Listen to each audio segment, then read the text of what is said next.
Hello, everybody, and welcome to the OCRP iRacing Cup Series tonight at Darlington. For a little bit of throwback action, we got the Thrustmaster Throwback 250 here tonight, and that is going to be a good long race like we saw on Monday in the Truck Series. If you don't follow the Truck Series, you should be over on West the Mess 88 at twitch.tv/West the Mess 88 as he does the broadcast over there. And you can check it out next Monday. We're still continuing in that series, so you're not going to want to miss it. My name is Jeff Favignano. I'm joined by Mr. Civ Ryan, and we're going to have Tony Wilson in the pits. I'm not sure if Joe Cortez is going to make it tonight or not, but Ryan, welcome back to the booth, buddy. Thank you. Yeah, they kicked me off the track, so I'm happy to be up in the booth. It's a good pleasure to be here, and I'm sure they're happy I'm up here as well. Well, we definitely have missed you, all of your commentary, at all the above. It has been too long, but welcome back. It feels like home now. Oh, it feels good to be home, Jeff. This is where I belong. Get me out behind, get me off the wheel and behind the mic. Well, especially after last night having that little snafu there. How dare you? Jumping the start. Oops. If you didn't want to relive that, we will definitely make you relive it here, of course, as usual. I was laughing about it today while at work. Oh, well, I'm like, yeah. just because all you can do is just laugh through the pain. Well, that's because literally when you think about it, this only matters in this moment. Yeah. And then when you look back, even an hour after a race is over, you're just like, whatever. Yeah. But during it, you're like, I'm going to wreck that dude. Screw him. I'm like, was the last on Monday on the truck race, Bugs was saying, you can kick me out of the league. I'm on wreck, blah, blah, blah, blah. And then, who cares? That's how sim racing goes. You know, you see real racing and emotions are high and all that. Same thing goes for sim racing. It's highly competitive. And when you put your competitive mind towards it, you get the same result. Yeah, and competitive is like all the guys in this league are competitive. They say you're like, even I say, I'm like, oh, I don't care about you. But no, when I get behind the wheel, I'm competitive. I'm like, I'm not a good Canadian. I get angry. I get road rage. I want to do well. So you can say it all you want. You can try to convince people. You can try to convince yourself. By the end of the day, yeah, everybody cares how they finish here, and everybody cares how they do. And despite this just being, it's just a for fun league. You can get heated in the moment, and it's a good thing we are not part of people's private calls or part of the radio, because you'd have to be censoring quite a bit, I think. Well, it's the same thing with the broadcast. You go, I could have done something better, and then next week you're just like, okay, whatever, who cares? I've noticed that Mr. Brandon Bugs here in his pit stall has some very interesting suits on those pit crew. Overalls and lots of hair. What's going on? Oh my God. Oh, and he just wrecked it getting off the pit road too. I think he knows he's on TV. You can tell. Yeah, he's doing that. We got a lot of cars that are in retro schemes tonight because it is indeed Throwback week here at Darlington. A lot of throwback schemes we're going to be seeing, and one of those that we saw earlier on the track was Wes the Mess, Mr. Wes Graham, but he is not on the track right now. But there's his car. You can see it right there. Ooh, that's a good looking scheme. And like don't ask me to know what all these are based off of, because I don't know. Now it starts getting depressing when they call them throwback schemes, and you're like, hey, I know that scheme. I remember that scheme. Like, how dare you? I'm not that old. Not that old. Yeah, like, Nick Sargent tonight is in the Jeff Gordon Rainbow Warrior car. I do know that, at least. The 77, I've seen that one before. Kyle Carpenter, let's talk about Kyle Carpenter. Got the win on Monday. Got the win at Gateway and on Monday when it came down to it. And, man, oh, man. Well, not the Cup win, but both the Truck Series swept those. And I expect great things out of Mr. Carpenter tonight, as he did get the win on Monday. And, man, was he ever fast. Yeah, he didn't just win, Jeff. He collectively shot all over the field. He he decimated everybody. It wasn't even close. He's fast. He is extremely fast at this track, and not only that, but he's very respectful with getting up to the front and how he drives. Like he not only was he fast, but like he wasn't just trying to push people out of the way. He wasn't just trying to stick his nose in and force his way to the front. No, he's just damn quick. So he is definitely the driver to watch tonight. We're watching Steinhoff there in the 74. Now that is a throwback to the Dale Earnhardt scheme, the Wrangler one. And the 74 and the 81 met each other on Monday in the Truck Series. We'll see if that plays out here tonight, as I don't think they either wanted to give each other even a millimeter on the track. And, they had their words about it and then parted their ways. We don't know how that's going to play into the race tonight. But let's talk about the track. 4 turns, 1.3 miles around this place. You have tighter turns in 3 and 4 than 1 and 2. 1 and 2 is a lot more. It's a much easier, wider entry you have, but down into 3 and 4, you need to get in the brakes and all the grips up there next to the wall. Yeah, I was watching the fast guys on Monday, and basically 1 and 2, you're very much diamonding the corner. You're getting right next up to the wall, and then you're coming down. There's a Coca-Cola advert on the sign, and that's usually their point when they come on down to try and get the straightest run off of 2. And 3 and 4, yeah, you're on that high line. You're running that right on that seam there, which you see is that in that big. Who's that in the 14? Yeah, they were running it. But basically, you're running right against the wall. Yeah, and I did actually get quite a few laps on the next-gen car here just so I could feel it out after the race on Monday. And you are going to be shifting quite a bit on both sides of the track. And I felt like the car was more stable than the trucks. However, the steering, and you can attest to this, the steering seems so light in the center of the wheel by default. It does. Oh yeah, I have to crank up my sensitivity on the wheel for these next gens, just so you can get some type of feel, and like you said, right in the middle of the wheel, just to feel any type of resistance on it. See what Clayton Stars is going to do if he's going to shift. No, he's going to stick to 5th there. It's so weird getting into turn 1 because you get into it and then you commit 100% back to the throttle to drive next to the wall. Yeah. And that's scary because you can easily just go into the wall. That's why the Darlington stripe is so famous, because if you can make that line work, it's very fast. But if you can't, like I did, you're going to just, tear up the right side of your beautiful retro throwback paint scheme. Now, let's not forget here, chat, that Jeff actually had I say actually like you don't have good races. Oh my gosh. I got my first top 5. Oh, 86 just dumped the 74 a little bit there. Oh, and the 81's going to lose it right there as well. Hold on to it. There you go. Remember, we're in practice right now, so it won't matter. And that is the end of practice. We're going to move into qualifying. That's what they were wrecking each other. They didn't care. It was the end as we knew it there. But yeah, no, on Monday I had a great race. First top 5 for me. And it just came to, it was such a mental battle this entire race. And I think that's going to be the case tonight. Yeah, it's battling the other racers, battling yourself, battling the tires, the typical oval stuff. And yeah, there's some fast guys out here tonight, so it is not gonna. If you want a top 5 finish, it's not easy. I mean, we say that every race. Well, if you want to see something real good here, that's going to be this qualifying lap for the 81. He knows how to get around this track very quick. He started in 2nd on Monday in the trucks and had a great race, and then it all kind of fell apart at the end. But let's ride on board with Brandon Buggs and just show you how crazy it is to get around this track. There it is.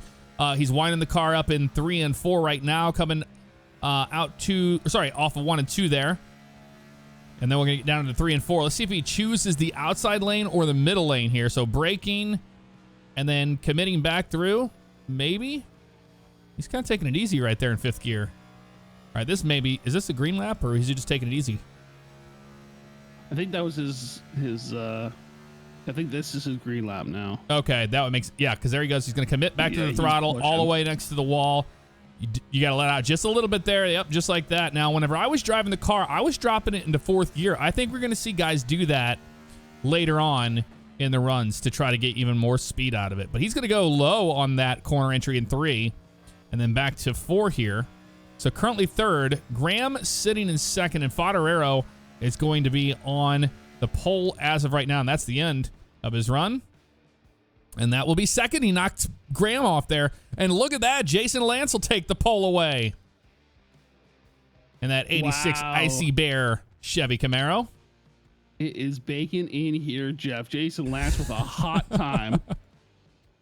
And Steinhoff, everybody's finishing off there. Steinhoff there with a good run. That's going to be 5th for him. He'll be starting. Look at Johnston, 6th.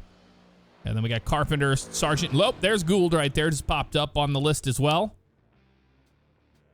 Should be a good one, man. This is going to be an interesting race, that's for certain, and I'm here for it.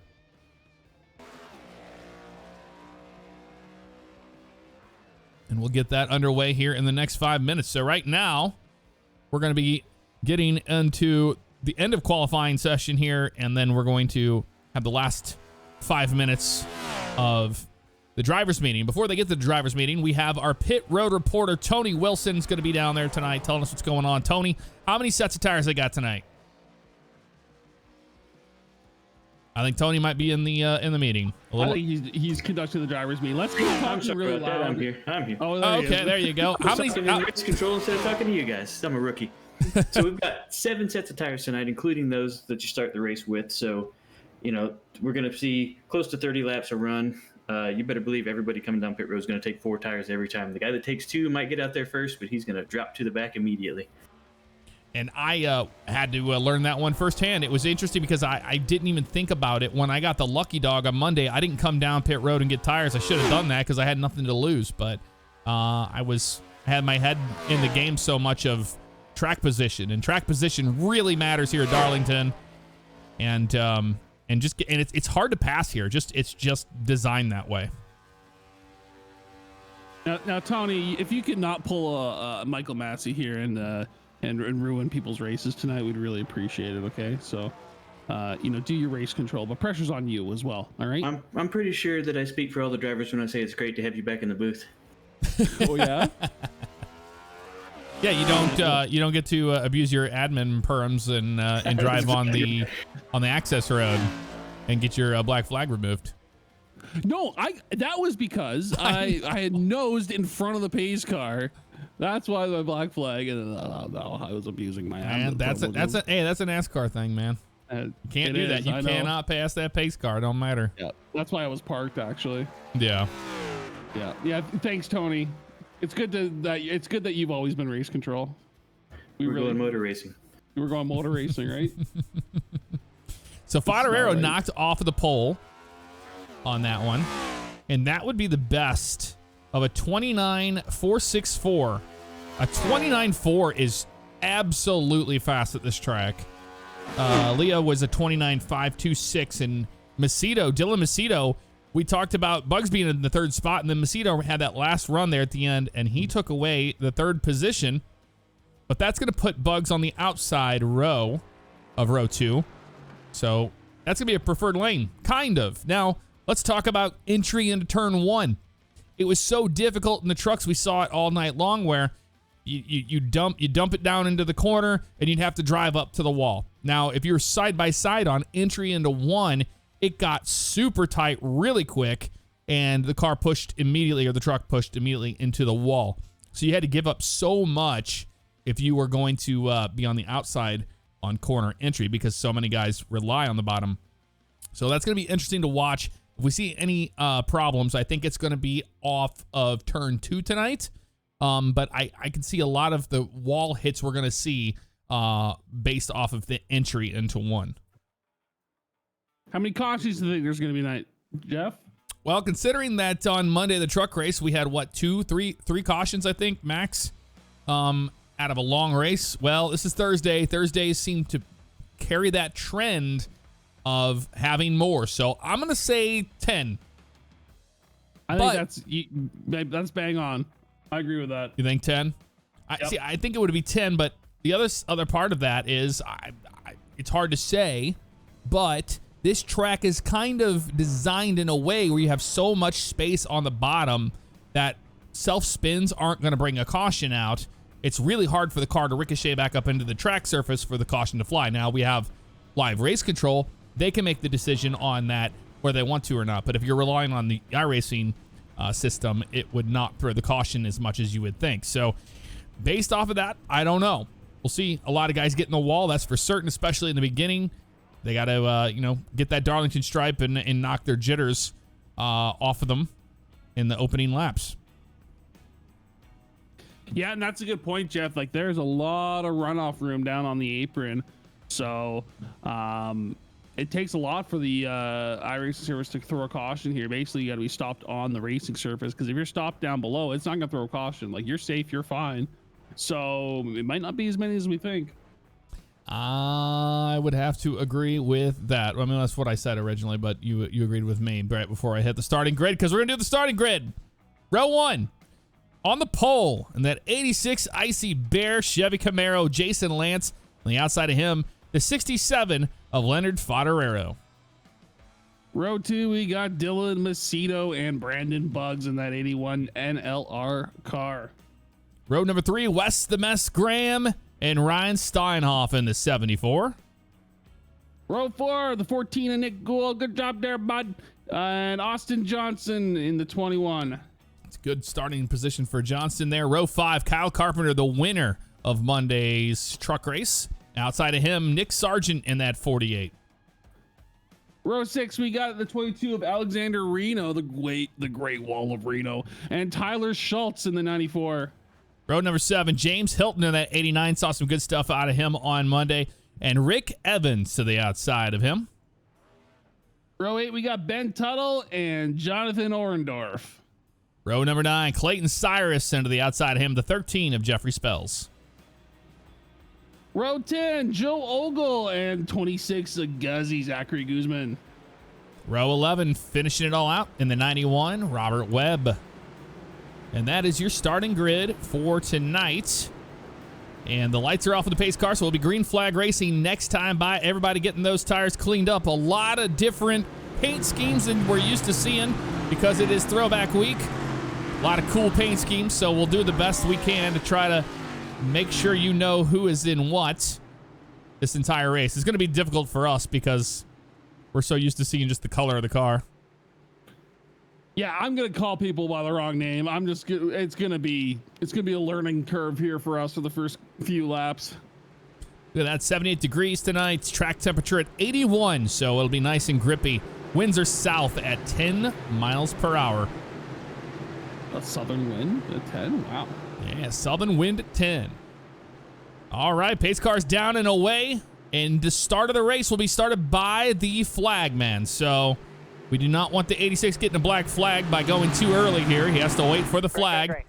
And there's the green flag right there. We're racing at Darlington. I was watching from the blimp cam here, Jeff, and Jason Lance hesitated on the start, backed up that bottom line, and Leonard Fodorero is going to take advantage of that on the outside. He quickly clears him. He was sleeping on the tree on Barney the flagman. He did not get the start that he wanted. Fodorero capitalizes. Watching everybody back here, and especially by the 13 of Spells. That's Rick Evans at the 70 on the outside of him. I saw some good racing back there. Back out front right now, the 67. Everybody's single file. We got James Hilton and Clayton Cyrus back there trying to battle for position for P14. As looks like Clayton Cyrus passes James Hilton there. We just caught the end of that.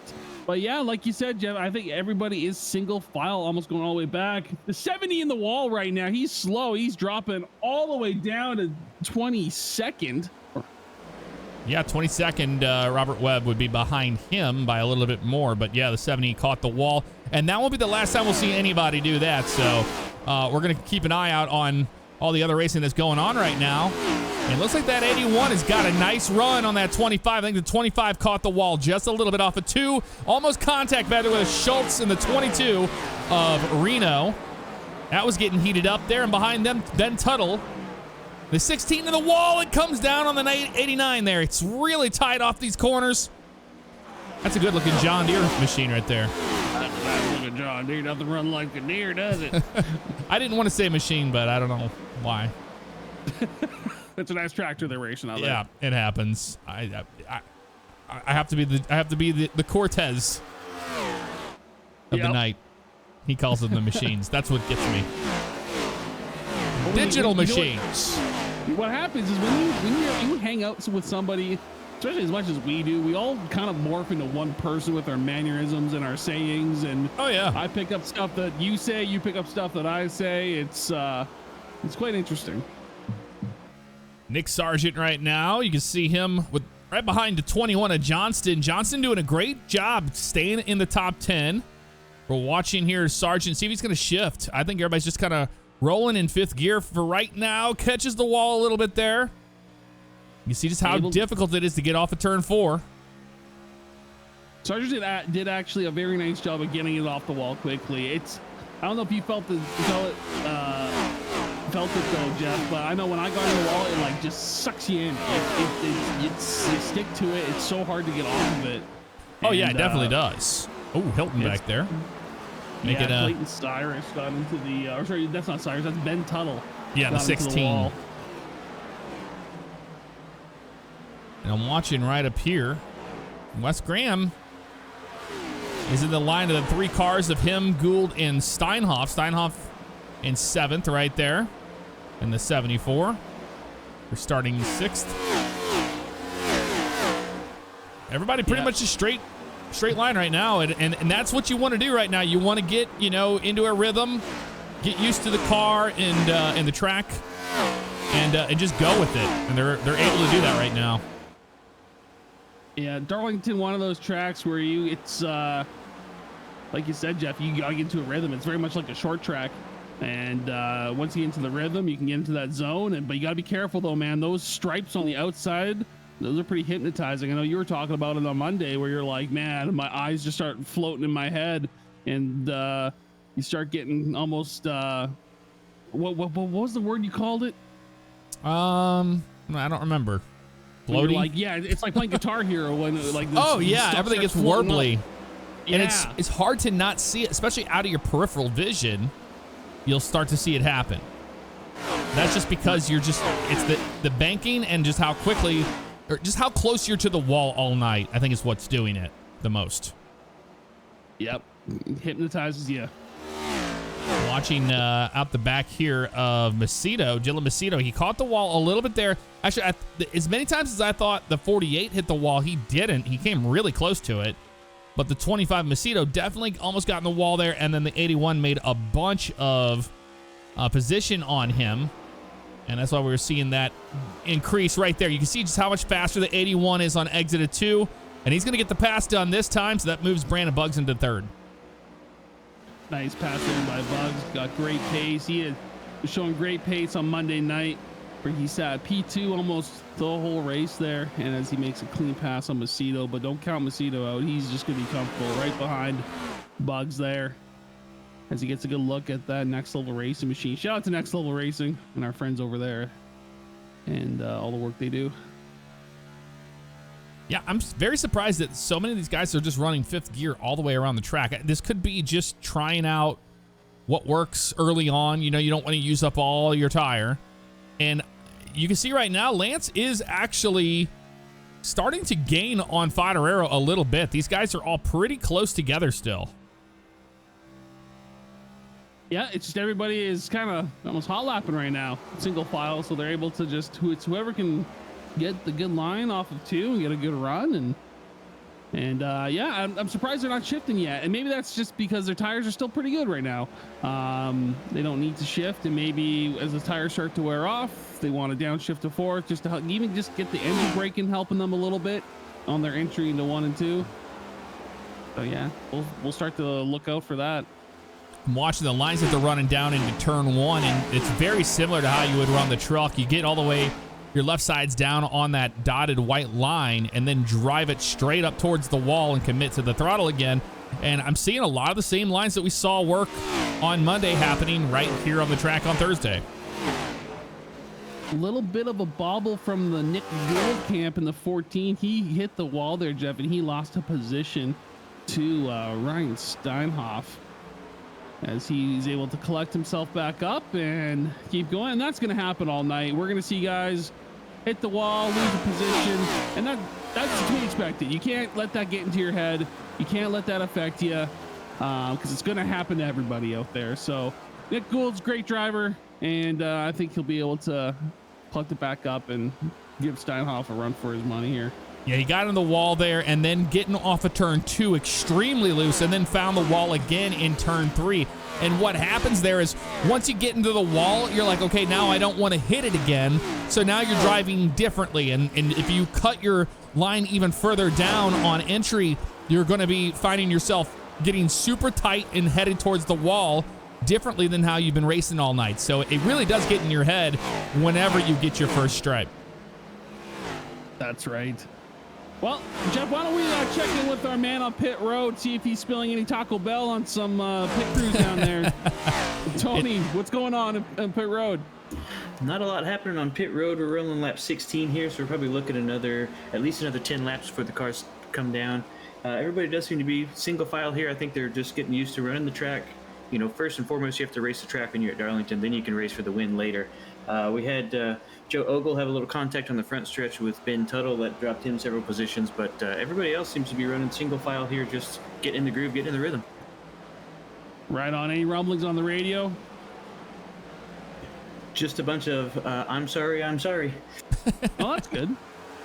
Yeah, hey, that's better than not hearing anything from anybody, because then that gives you time to get angry at that person, because I've been in that position where you're like, I feel like I keep getting squeezed by you, man. And they're like, hey, sorry about that. It's the same way as like in real life, you know, you can wave your hand out of the window and say, hey, sorry, I didn't mean to get into you.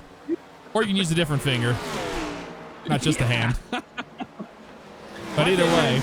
My favorite is the guys that drive you super hard and aggressive and they're just like, sorry, like, oh, I'm not meaning to. It's like, you know what you're doing. You know what you're doing.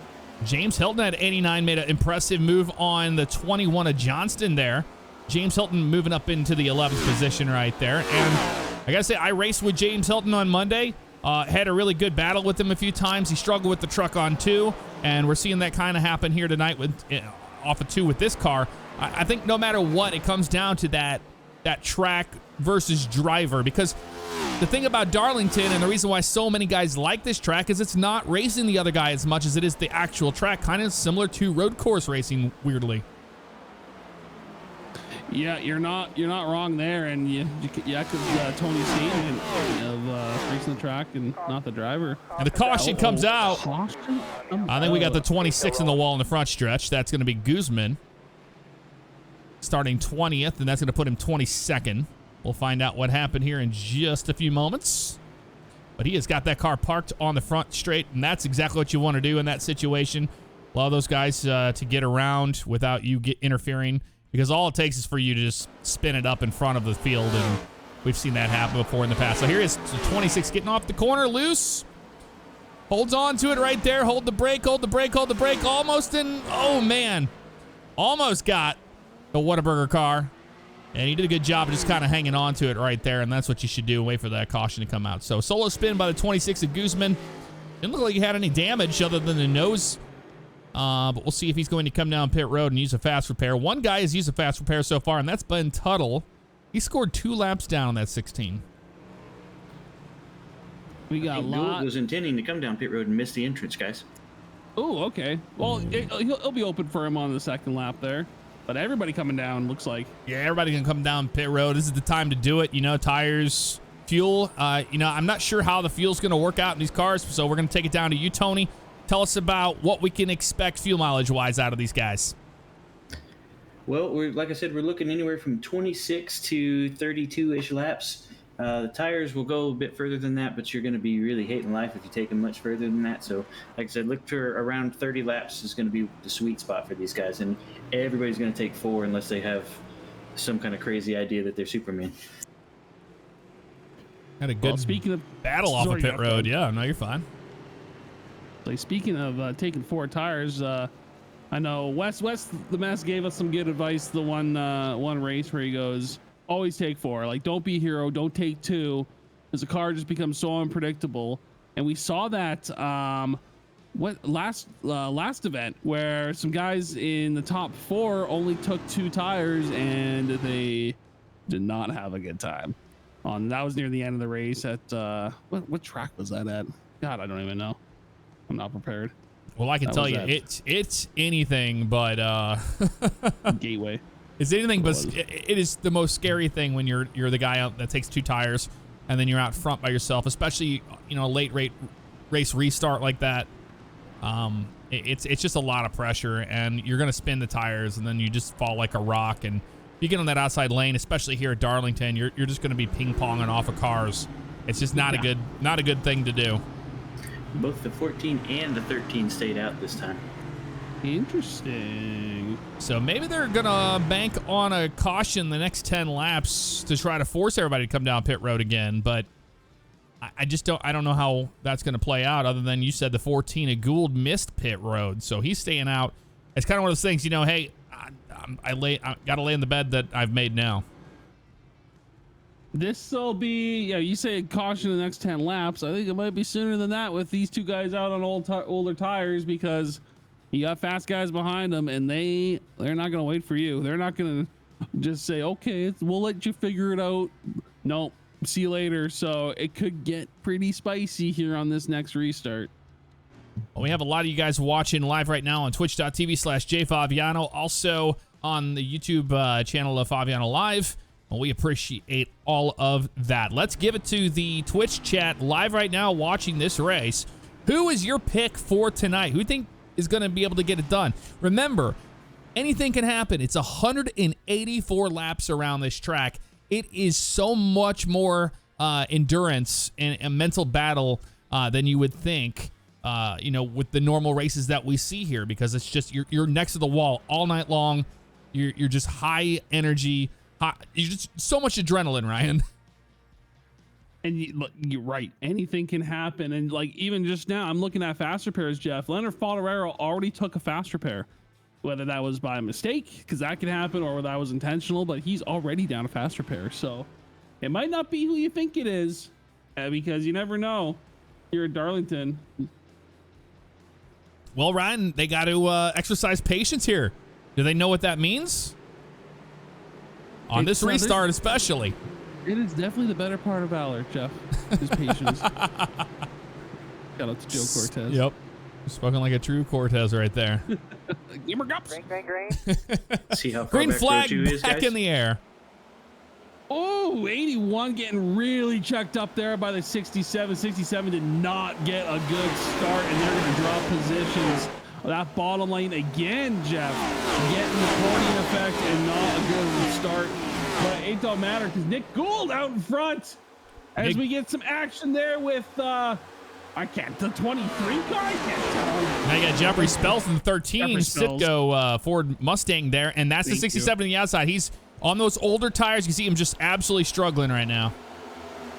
But shockingly, Jeff, you know who's not struggling is Nick Gould. He's 24 laps on those tires, and he's still out front. Great drive by him, and as he remains in first place with track position. But look at Jeffrey Spells falling like a rock. Oh, and the 24's in the wall, and the 74 a little bit too. They're going to figure it out. Almost 3. They are still 3 wide down into 3. They're going to figure it out, though. That was going to be the 74 there of Steinhoff. 94 of Schultz taken any moment he can. The 25 Macedo. The 13 of Spells really having a bad time on the outside lane. Shout out to Dylan Macedo there for jumping out of the gas in that 25 car. That could have been real ugly, Jeff, and he did a fantastic job to just, hey, I don't need. Oh, Jeffrey Spells, dude, back here is all over the wall. He is just pinged off a driver off of Tyler Schultz. He is dropping like a rock, and it is getting scary back here. Sorry, I know you were looking at other drivers, but oh no, you're fine. Yeah, no, it's scary. It is scary towards the back. I'm watching up front right here. It's Nick Gould and Wes Graham kind of going at it, and Wes Graham had a better run here. Let's see if we can get off the 2 a little cleaner. They know how important this track position is, how early on in the race you need to get it, and that's exactly what they're doing. The 14 doing a really good job of holding him off, but man, Lance is loving this side-by-side racing behind him.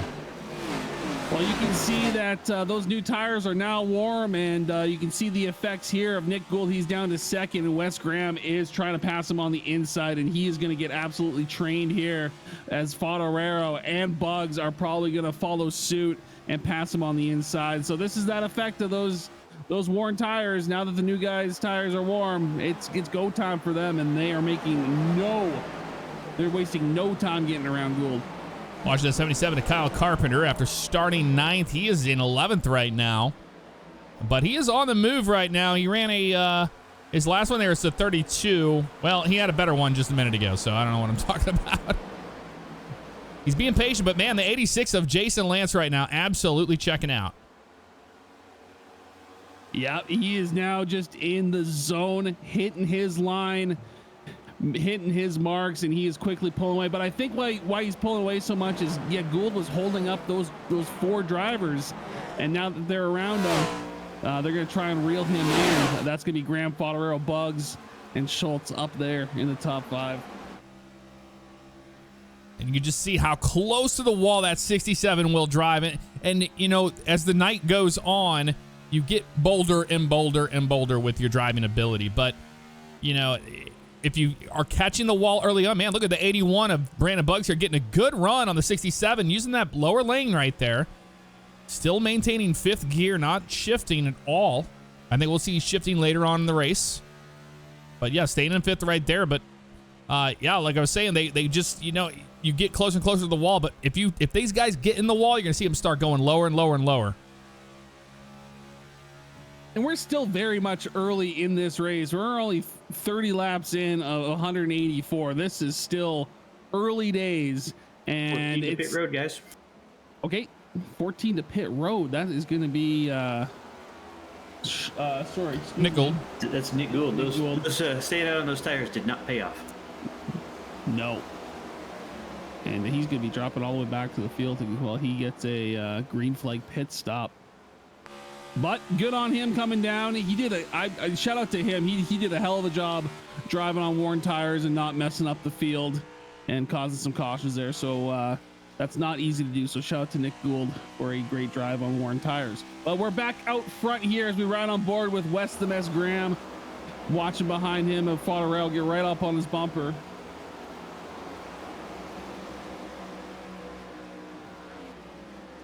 A car a little off the pace there. I think that was the 91 of Robert Webb there.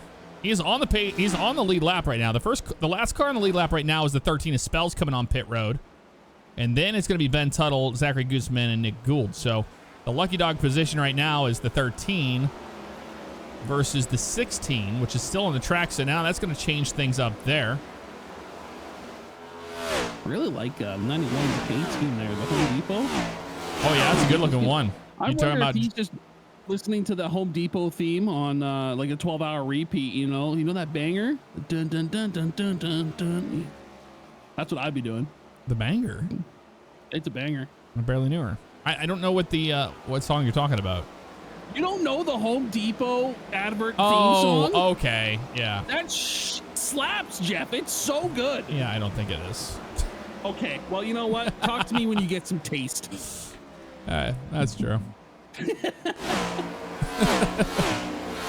13 of Spell's going to get back on the track there. Look at Kyle Carpenter having quite a struggle with that car. I expected him to be up there in the top 5 easy right now, and he's really struggling with it.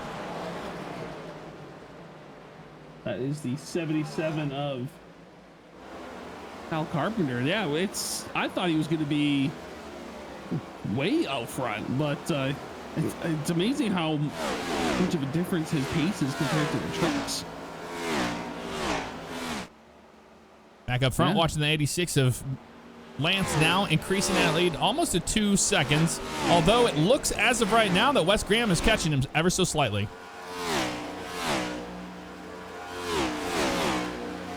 Tony messages me and he says, "Oh, the 91 is Orndorff, not Webb." Tony, I was incorrect. 91 You're is incorrect. Stop trying to give me I that know information, all- Tony. I was right for once. I know, and we know our drivers. Yeah, how dare you? Shut up and stay on race control. All right? What's that?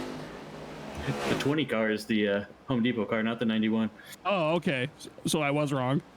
You said 20 because I was able to click on it. I'm sorry. No, I definitely said 91. Oh. Okay. Well, I knew which one it was. That's why I went to him. All right, I'm done disrupting the show. Back to the racing. Dylan Macedo and Steinhoff, here they are side by side. This is for 4th and 5th. The 81 of Brandon Buggs got super tight off of 2. James Hill could get real slow there as he drops all the way down to 9th place, loses a couple spots as we catch up with Dylan Macedo here, and he's got Ryan Steinhoff behind him in that Wrangler mobile. Yeah, but now I was watching Steinhoff. He's getting ever so slightly. He's getting off of turn 2 a little bit better than Macedo. You see right here, he's going to get all his speed in a straight line. I was just paying attention to what's going on back here between these guys. And he's there again. Yep, Let's see if we can make a pass for him. You see the 25 protecting that bottom, but man, it makes your car so tight, and you have to deal with that exit. But Jeff, tell us about how hard it is to pass at this track. Yeah, it's just tough. It's just because you got different ways to attack the track. The 26 of Guzman there in the wall again. The 81 gets around him. There's just different ways to attack the track, and you only have a couple lanes that you can really choose: middle, bottom, or top. 3 and 4 on the top is where you're gonna have all that grip because of how tight that whole set of corners is. And 1 and 2, you're gonna want the top as well, but you want to enter very low, whereas in 3 and 4, you'll see guys entering it much higher. But yeah, it's just hard to pass because so many guys are doing the same thing over and over again, and then they know the risk versus reward when they're racing side by side at certain sections of the track. Right on. It's getting a little spicy back here of Jeff Spells and Tyler Schultz, and that's also going to be Nick Sargent as Jeff Spells tries to pass here on the outside. He is going to be a lap down. How many laps down is he? He is 2. 2 laps down, and he's in the mix here. It's getting a little crazy, but so far, no fireworks. Well, that's mainly because the 94. Oh, watching Hilton there getting a little crazy. It's because the 94 of Tyler Schultz is in the middle of this. He's in 7th. Okay, he's not 2 laps down. He's in 7th, and he's like, hey, there's no reason to be racing me like this. We're not racing for position at all, and I'm even close. Yeah, the kicker is that Jeff Spells does have like very fresh tires, so he is faster just by default with those fresh tires. So these guys got a guy that's 2 laps down, but still has got pace. Yeah, and it's hard to say that to the person that is in either one of those positions. It's either you know what you're doing or you don't, and you don't want to give up, your track position to be nice to another driver that shouldn't be racing you in the beginning. Like, I understand both sides of that coin, but sometimes it's just better, if you're 2 laps down, to just let the guy go. Yeah, that's right. You're not even in lucky dog position at that point, because you may as well just let the guys go. Let's talk about tire management, because the 88 of Graham has definitely been doing that. And the caution comes out. Joel Brown. Yeah. Oh, man, that could have been bad. Only 2 cars collected there. All right, we're going to talk about that in a second. But yeah, the 88 of Graham, he had increased that gap quite a bit, or he decreased it. It was 1.4, and then it started to like 0.4. So he gained a second on Lance in those last laps. Let's see what happened here with Joel Brown, keeping it out of the way. Looks like he got loose off of turn number 4. That's pretty common here. Oh, trying to pass a lap car here on the inside. As Guzman makes contact with him, gets the car all out of shape, gets it gathered back up. He looks like he's okay, and then he just lost it right there. Oh, in front of Webb. That's going to be hard contact right there. And remember, this is a different damage model. These cars have a much more realistic damage model now. So you can break those links, and you can also, bash a whole wheel off. We've seen that happen too, but it looks like that won't be too bad for the 43. All things considered. No, it did the classic, and you've driven these cars. It did the classic, like next gen, you can recover these things quite well. as you saw there, he was doing a good job trying to collect it up, and then all of a sudden it'll just bite you and snap you up into the track. And luckily it was only one car collected, but another timely caution for these guys, Jeff, as a lot of these guys are going to be able to come down pit road right now. Yep, and they are going to take advantage of that caution. Yes, exactly. Well, 7 sets of tires, may as well come down and get some new ones. Yeah, it's quite a bit of tires. I mean, you still have a lot of racing to go, so you have to make those decisions, especially towards the middle of this race. But right now, hey, get them when you can. Get that track position. Try to stay away from any of the middle and in the rear end where you've seen a lot of those guys racing hard for those positions. You don't want to get caught up into something early on at all. Yeah, unfortunate, man. That just seems to be the story for Joel Brown. I love racing with Joel. He's a really fast driver. He can pass you, he can push you. He just seems to get collected in people's nonsense. And he was trying to pass a lap car there, and it just didn't work out. And it sucks to see. He cannot catch a break, it seems. Wes Graham with the really good stop right there. Oh, hold on to second, and then you have Fodorero, Dylan Macedo, Steinhoff got the position there on the 81 of Brandon Buggs. And then have a look at there. You got Nick Sargent, James Hilton keeping that top 10 going. So now it comes down to this restart, and the Geico restart zone will be the one that decides that, of course. But now everybody's going to be on similar tires, so we'll see what they can do here on the restart. If you guys want to know what's going on, we do have the Cup schedule here to show you. We are at Darlington tonight, but next week back to road course racing at Road America. Then we go to Atlanta Motor Speedway. We're hoping for the new version of Atlanta Motor Speedway, but iRacing has failed us. I don't think we're going to get that in time. So we'll be on the old Atlanta. Then Richmond Dover Motor Speedway, and then closing out the season at Charlotte Motor Speedway, where we will crown a champion. So you don't want to miss that there on July 28th. Well, this has been pretty interesting so far. The first 48 laps of this race, Ryan, I got to say, was not expecting to see the 86 hold off the 67, the 88 as much as he has, but especially, in the beginning.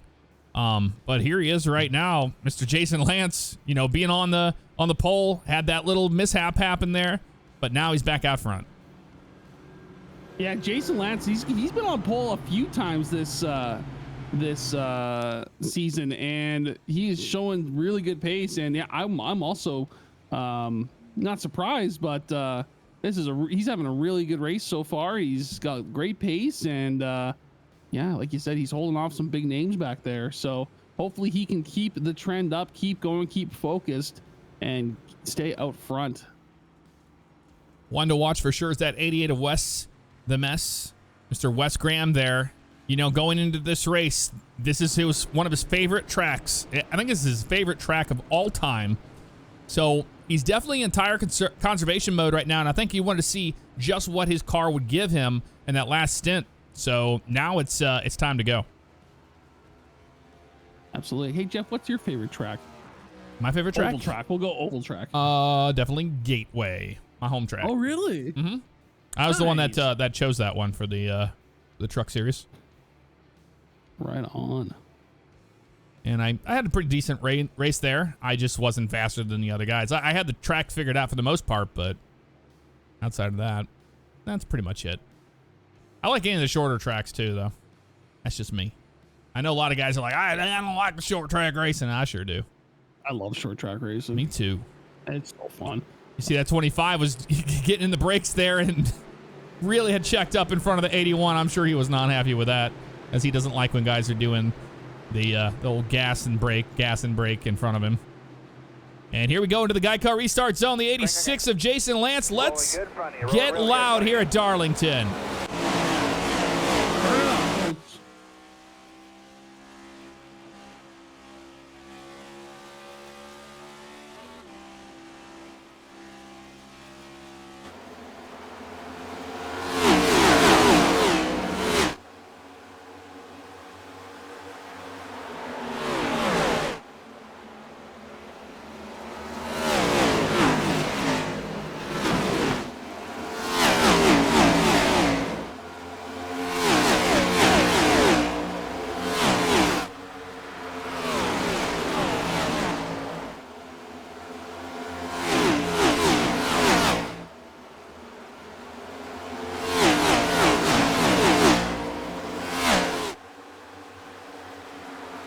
What a heck of a restart that was. And you saw Favignano was wasting no time at all. Jumped right around the 88 and has now got his eyes set on the 86 of Lance.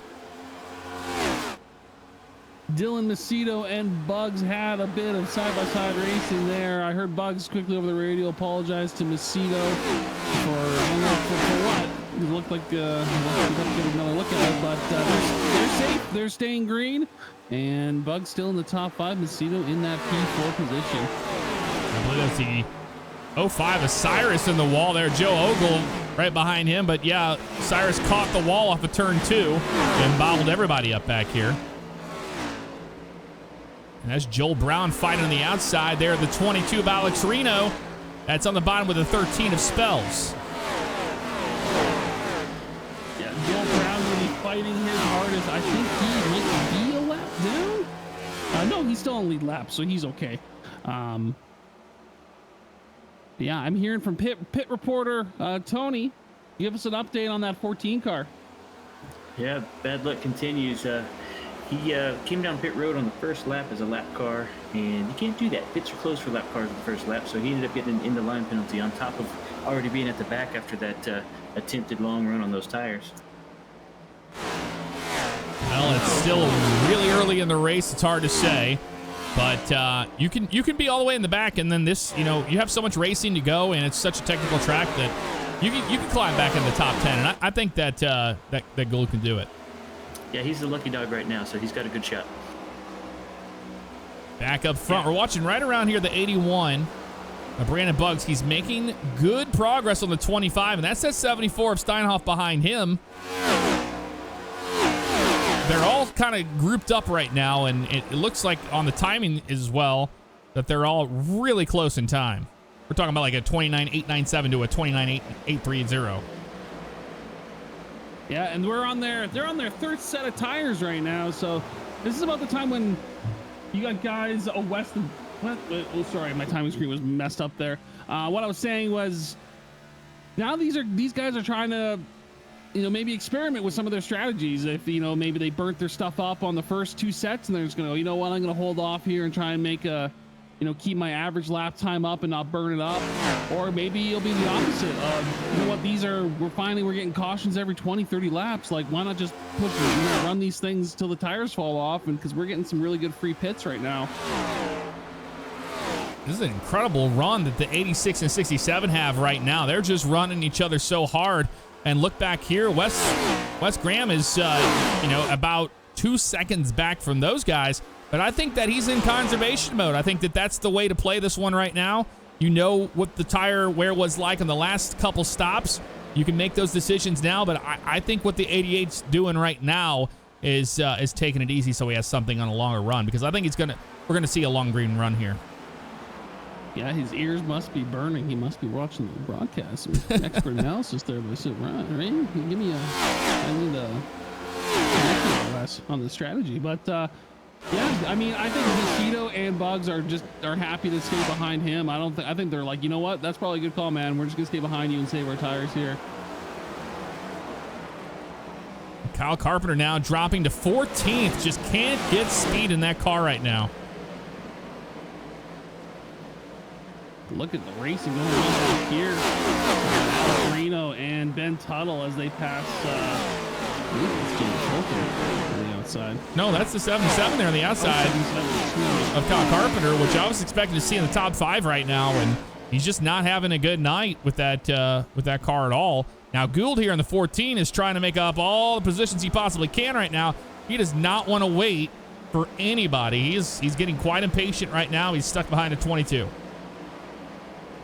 And Jeff, you were I was watching your broadcast there on Monday. Sorry, your live POV cam of your Monday race. Because I've been stuck behind Reno almost seems like all year when I've been racing. And I call him the Great Wall of Reno. Oh yeah, he's fast. And you can't get around it. And I'm like, oh, here we go. And you felt the same thing with that 22 car, hey, on Monday.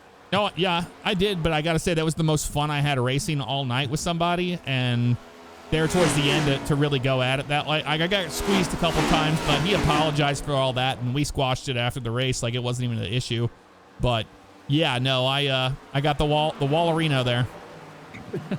No, it makes for really fun racing. That's yes. for sure. I don't mind that, and you with the trucks and even with these cars, you can lean on each other quite a bit. Oh, and you guys are racing with 10 laps to go. Yeah. You know what I mean? Like, you got to earn every position with 10 laps to go. It's right around the 14th position. That's Joel Brown and Tyler Schultz in 15th. Trading some positions right there. And that right in front of them is the 55 of Joe Ogle in that Whataburger Chevy Camaro. Started 19th right now. We're on 13th. So he's on the way towards the front. But, man, look at the run the 43 has. He set him up there, Jeff. I saw that one coming. Joel Brown is in a rocket ship right now as he's making his way up the field. He's now up in the 13th after that unfortunate incident there where he spun. He's taking no time to get back up the field. Good pass. Ooh, big bobble out of the 94 right there off of turn number 2. Tyler, you see just how tight all those cars are off of turn 2, and that is every single lap is going to get worse and worse. And something that I saw happening with the trucks and also with this car, when it happens, it just goes. Like you go into the corner just like you normally would, even if you back it up just a little bit. When you commit back to that throttle, you're finding yourself in the wall because the tire just gave up. Like we're talking about a half a lap. Yeah, we're only 17 laps on this set of tires for most of these guys, and already big wreck there. Yep, that was Ogle. Ogle. Caution. Caution is out. Yep, that's gonna be a caution. A lot of damage to the right front of Joe Ogle's 55 car, and we're just talking about him moving towards the front, and then that happened. Yeah, he can't even turn that car right now. Oh yeah, look at that front wheel. Yeah, that right front's completely broken, and that is held on by same thing in here, but the same thing in the real world. They're held on by like a rope kind of mechanism, so that tire doesn't go flying off into outer space. He's got damage on both left front and right front, so yeah, he's gonna tow it. Real bad situation there. We'll watch and see what happened here with the 55 real fast. As I think it was turn 2 caught another one. I think that's what happened here. Yeah, he just got into the wall, checked up, and then Ben Tuttle behind him. Yeah, he had Ben Tuttle right there. Here he is, right into the wall. You see it shook the camera as how hard he hit the wall there. And then he was on for a ride right there. And man, look at that hit right there. That's what damaged the car. Oh, yeah, that right tire's both tires out of whack. Well, that's going to change it up. I love that this new damage model by iRacing is they need it on all of them, man. I love it. I want to see it for the truck series too. That'd be nice. As a viewer, I love it. As a driver, you hate it. Oh yeah. Actually, I think that since it's more realistic, it seems like it's more forgiving. All right, here, especially when it comes to engine damage, because you hit and then you lose your power. You don't seem to have that issue too much with these cars. Everybody on pit road, Tony. Absolutely, everybody's on pit road. I think we're going to see more of the same. 4 tires and gas. That was the 25 getting to his pit stall. See, the 88 looks like he got into the pits really nice. We'll see who gets out first, if that's going to work out. Now, somebody who stayed out that whole time was the 70 Rick Evans. He will be the race leader as of right now, unless he is going to be a wave around. And it looks like Lance will beat off the 88 and the 67. And that'll be Brandon Buggs in 4th. Now, that'll be technically 5th.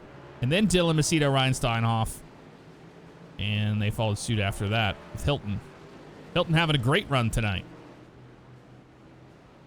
But if the 70 car doesn't come down pit road, he is the race leader. Let's hope he comes down pit road. That's all I'm going to say. I really hope he comes down and gets fresh tires, because if he's going to stay out there on 20-lap tires, it's just going to be... It's going to be a super day. I put good money on that one. It'll be super. Oh, very super. And so that's the 70 of Rick Evans and then Jason Lance. Now the 21 right now, that is Austin Johnson. And he's 10 laps down, so he's a wave around for sure. But Rick Evans is not a lap down. He's on the lead lap. And he's not coming down pit road, it doesn't seem. I just heard him chime up on the radio to Tony there. Not sure what he was asking. I just heard. I have my radio on very. Here he comes. Oh, he's going. Well, believe it or He not, asked for EOL. he asked for an end-of-line penalty. Oh, okay. Okay, so the 70 not coming down pit road, but instead elects to take a EOL. When we say EOL, that means end of line. You heard it right there from race director, race control Tony, and that's what is going to happen here with the 70. He's going to give up that lead to Jason Lance. That's a bold strategy there, Jeff. I don't know why you wouldn't just come down and change your tires instead of going EOL. Well, but, I don't know the last time he was on pit road. He might have just been on pit road. He's 20 laps on those tires, so he was on the same set of tires that everyone else was on. So I'm curious as to why he didn't come down is all. Yeah, I really don't know. He still isn't coming down pit road. That's baffling. I don't have an answer for you on that one. Nope. But you know what? I will say good on him. He asked for an EOL. He recognized he was going to be a liability out there. So that's good that he at least is going to the back of the field. He realizes with the situation a bit. Yeah, but maybe just had a mishap, something not on his screen he wanted, like especially when it comes to pit, because all those options. And just didn't want to deal with coming down pit road and making it worse. So, yep, he'll start towards the back there, and it is all going to be good to go. 2x2, lights off on the pace car. Will be restarting lap 70. With the race control given to the 86. It will be the control car on the restart in the Geico restart zone. We will see. And the 88 on the outside, but look at that. You got the 67 and the 81 behind the 88 on this restart. Should be a good one. Shout out to iRacing with this new restart zones. I love this. This is so much better. It's just better. Yeah, much needed. Here they go, and green flag in the air. Oh, he waited a little while on that one, the 86. A 70 car pulling down to the bottom. Yeah, good start there on the bottom line this time by Favignano as he falls in P2 behind him.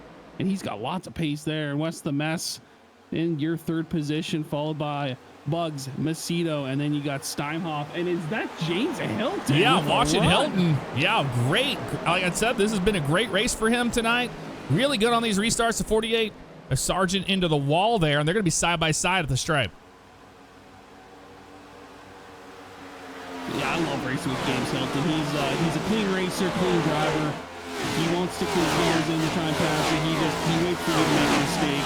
And he's having a great run here as he's in P8 as he tries to pass Nick Sargent and Steinhoff passing Macedo here. Yeah, Macedo caught the wall off of turn 2 right there and slowed him down quite a bit and lost those positions. Everybody's going to be single file now. Back front, man. Jason Lance is running away with it. I was just gonna say, Lance is he's looking like a robot out there right now, turning some really good laps, really good pace. Lance is leading this race with a really painful bad back situation today too, so he's doing a hell of a job with that kind of stuff going on. Jeff, I know you're riding along with Bugs, but we got a battle behind them between Macedo and Steinhoff. Is Steinhoff able to make the pass there on Macedo? So I don't know what's happening with Macedo, if he's got some damage to that car after going to the wall a little too hard, but he's going to clap right back as he gets a good run.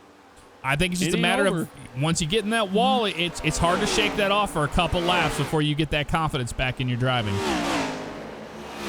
Macedo, no stranger to iRacing service and racing in general. He's a great oval driver and a really good road driver as well. We've had him out there on the endurance races. No stranger to this track or to any of the other tracks. And but Steinhoff there showing great pace, good pass on him as we jump ahead with Wes Graham riding on board with him. Get a nice view up back of that Next Level Racing 81 Bugs mobile. Running a very similar line. Bugs been running that middle line all night in 3 and 4, or the exit of 4 there. And it's been really, really helping his exit speed. God, those Mustangs look good. I like the new redesign on the next gens. Those look great. Graham got really tight off of 2 there. I think they both did at the same time. and they're going to be pretty much dead even from there. But throughout the field, everybody's single file, no racing behind them. But it is Lance and Favignano out front as Favignano is right on him. And we'll see if he wants to, make a pass there. As you said, Jeff, track position is everything here. So we'll see if he wants to set him up and make a pass. But Lance is not walking away with this one. Favignano is right on him. This is great racing right here between two drivers that know how to get around Darlington. Lance having, so many situations in races where he's just had it fall out of his hands. We've seen that with several drivers in the top 5 here.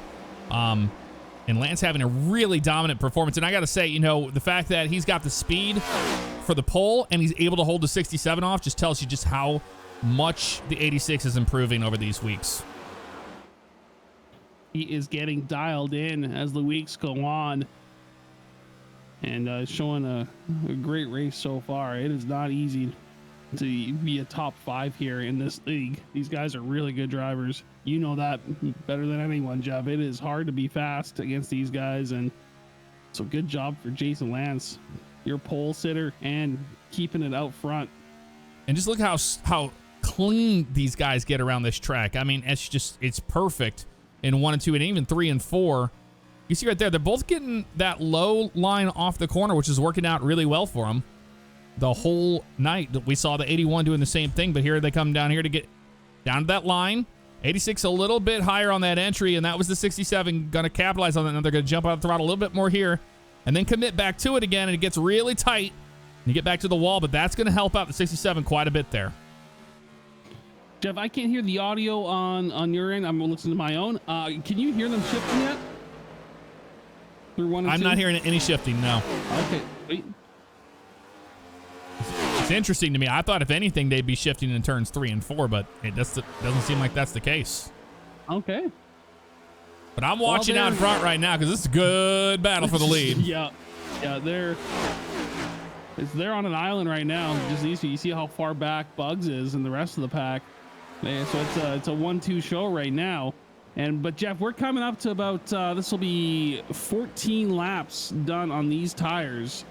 13 laps. So this is about the time that you start noticing tire wear, and you'll start getting tight, and you're gonna have to back up your braking points a bit and your entry points. So this is about that time. So we'll see how it shakes out. And that's exactly what we're going to see out of turn 2 for these next 10 laps. It's going to get harder and harder for these guys to get the car to turn where they want it to. And then it comes down to who's going to be the one that's going to commit 100% through turns 1 and 2 and put them in, themselves into a position where they can tag the wall. It does seem like 1 and 2 is the important corners on this track. 3 and 4, it just seems like you kind of run on the top line. Everybody takes the same line. It's 1 and 2 that separates the men from the boys there, Jeff. That's absolutely true. And that's just because that's how much you are committed to going to full throttle. There's the 86 catching the outside wall there a little bit in 3 and 4. And that's going to give the position to the 67 here to see if he can try to take him. But now that 70 of Rick Evans is up there in front of him as a lap car now. Could be a factor here. But, yeah, I mean, you're talking about those different, like, everybody's around the same line as the 1 and 2. Yeah, it's how quickly you can get back to the throttle after you enter turn 1 compared to the guy behind you, and then just drive it to the wall like that. A 67 in the wall behind him. I think he'll be okay off of that as he still has good pace. Yeah, you saw there, like when 86 got into the wall, you saw Favignano peek his nose out as if he was going to pass. And then I don't know if he saw the lap car in front and he just went, you know what? There's no sense in fighting and burning my stuff up down low. That's just going to cause me to potentially lose down to P3 if I burn my stuff off. So you saw him just kind of, you can almost see his thought process there where he just was like, no, I'm good. I'm going to wait. I'll stay behind Lance here. Yeah, for me, I think a lot of that, and he even had the 86 getting the wall right there. Now, to me, what the 67's doing is sizing up the 86, making the 86 mirror drive a little bit, change his lineup to benefit the 67, and that's what's happening here, because he had a chance there. The 86 got in the wall. He could have easily gotten a run on him. I think he wants to allow the 86 to make more mistakes getting in the wall like that. Yeah, you're not wrong. And how hard is it when you are in a good position, you got a guy right behind you, to not mirror drive, to not just be constantly thinking about it? I know I have to just try my best to be like, he's not there. Just you convince yourself, don't worry about it. Just look forward. Don't look behind you. And I hope Lance does the same. Just disable that rear view mirror, man. Don't worry about him. Yeah, you're supposed to always just drive the track without looking in your mirror at all, because the pressure will get to you, and they know that. And the 67 getting closer and closer to his bumper. Objects are closer than they may appear here in the mirror, because that 67, even with this shot right here, is pretty close to him. Look at that 0.2 off the bumper. So he knows that, and he wants to keep that nose right there in his rearview mirror, so he can force him into more mistakes. Yeah, hard not to look behind you, but you can't. And there's the 81. He's kind of on an island of his own as we are catching up to the field. Oh, the timing the 94. On that. Oh, he's as Schultz. Caution comes out. Yep, I went back there as that gaggle of cars off of turn 2 there, and I didn't think it was going to go well. And it looks like the 16 of Ben Tuttle. It looks like the 94 just lost it off of 2 right here. You'll see. Sorry, I was laughing because I just heard a driver over the radio just go, I just pooped my pants. Excuse the... Yeah, I don't think that was the 16. I think it might be the one behind him. Yeah. You see the 94, that they make the contact with the wall there, and then they had to go around to the 16. The 16, he just caught the back left rear quarter panel of the 94, which spun him sideways. And that was the 22 of Reno and the 77 of Carpenter get through it. The 94 all out of shape. The 14 of Gould getting in the brakes, trying to get away. The 16 into the 94 again. And there's the 13 checking up. The 20 trying to get through that mess as well. I mean, watch right here from the blimp cam of this incident. You'll see what happened. Here it is right off there into the wall. There's the 16, tags him, gets the 16 sideways. 16 gasses it up. And then gets a little loose here. Tags the 94 again. Then around they go, right in front of the 13, and the 20 had to get in the brakes really hard there. So, man, great job by a lot of those drivers. That was good wreck avoidance. All right, people are on pit road. I missed it. Yeah, let's go down to Tony. Tony, let's hear from you. Well, once again, we had everybody on pit road. Everybody got 4 tires. Everybody got a full tank of gas. We had a little bit of a dust up there between Steinhoff and Sargent, I believe, coming off, trying to take some of the same real estate, but they got it worked out without any contact. And that will give the lead to James Hilton right now. Did not come down pit road. The 70 Rick Evans will be a wave around. And then, well, it's showing Clayton Cyrus is the leader now, but he's coming down pit road. And James Hilton's staying out. He's still on old tires right now. Yeah, I'm not sure about that one. Not sure why he came down pit road, or he didn't come down pit road, other than maybe he's okay with what he's got. I will remind you, it's only lap 90. Yeah. Well, halfway through this race, just about. I can do math. Can you? I'm terrible at green accounting. I should be able to deflect 184. I'm terrible at doing any of that. You're gonna be like, what's 12 minus? I'd be like, I don't want to do it right now. Ask Google. Yeah, let me open my phone. Open my phone. I mean, remember when you were growing up, when all the teachers were like, you gotta learn math. You're not gonna have a calculator in your pocket. You know, fast forward to now, we have supercomputers in our pockets. So, guess that was for nothing, Miss Thiessen. All the Texas Instruments. I remember those scientific calculators. TI-84. Yep, you could run games on them like Snake. Oh yeah. Yep. If you were cool. If y'all are just also, sorry, what's that? No, go ahead. Oh, this is really important information. I was also saying that you could type 8008S and spells boobs. So thank you for cutting away for me to say that. And there is James Hilton is going to take an EOL as well.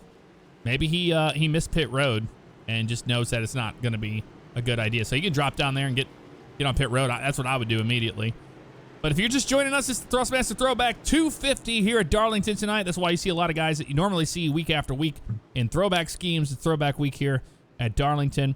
My name's Jeff Favignano. I'm joined by Mr. Civ Ryan, and we have our pit road reporter, Tony Wilson, down there with all of the information you want to know about maybe what kind of tires the 81's running. Just maybe. Oh, man. We should get loud here. I think you're right. I agree. Let's get loud. Time to get loud. The problem is that iRacing, for some reason, is turning down all those onboards quite a bit since an update, so I don't know what that's about. But, yeah, we will get loud on this next restart as the 67 Fighter Aero, the control car, and green flag in the air. Let's go racing here at Darlington once again.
Leonard Foderato still going to be the one out front right now.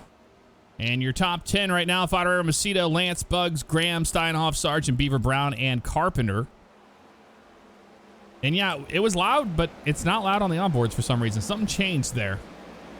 Keep an eye on that 77 car. We've reached halfway, and he's turned it up.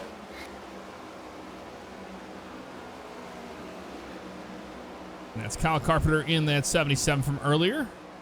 Down to the bottom, getting the car all together there after starting 9th.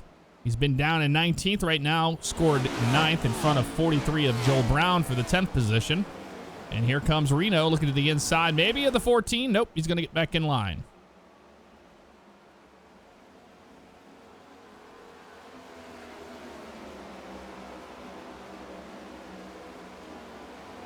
Joel Brown and 22 of Alexander Reno battling it out here.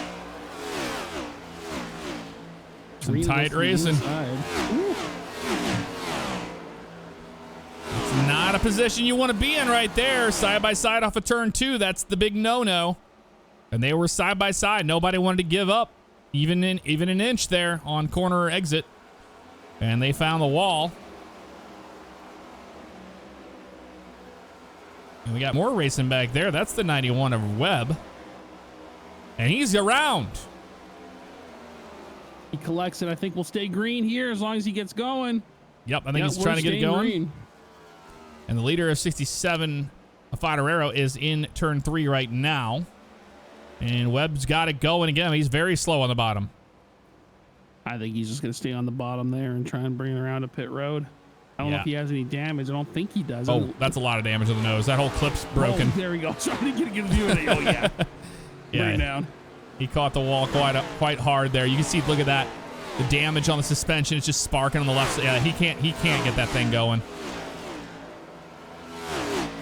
He's doing the best he can there, but yeah, that left front's completely smashed in. Good job for him to collect it, get it pointed straight, and not cause a caution. So as we stay green flag here, coming up to lap 99. I'm keeping an eye on Macedo right there. Macedo now 0.3 back. Just kind of sizing up as well, but look at Jason Lance. He's back in the mix again after that. And the caution comes out. Joel Brown.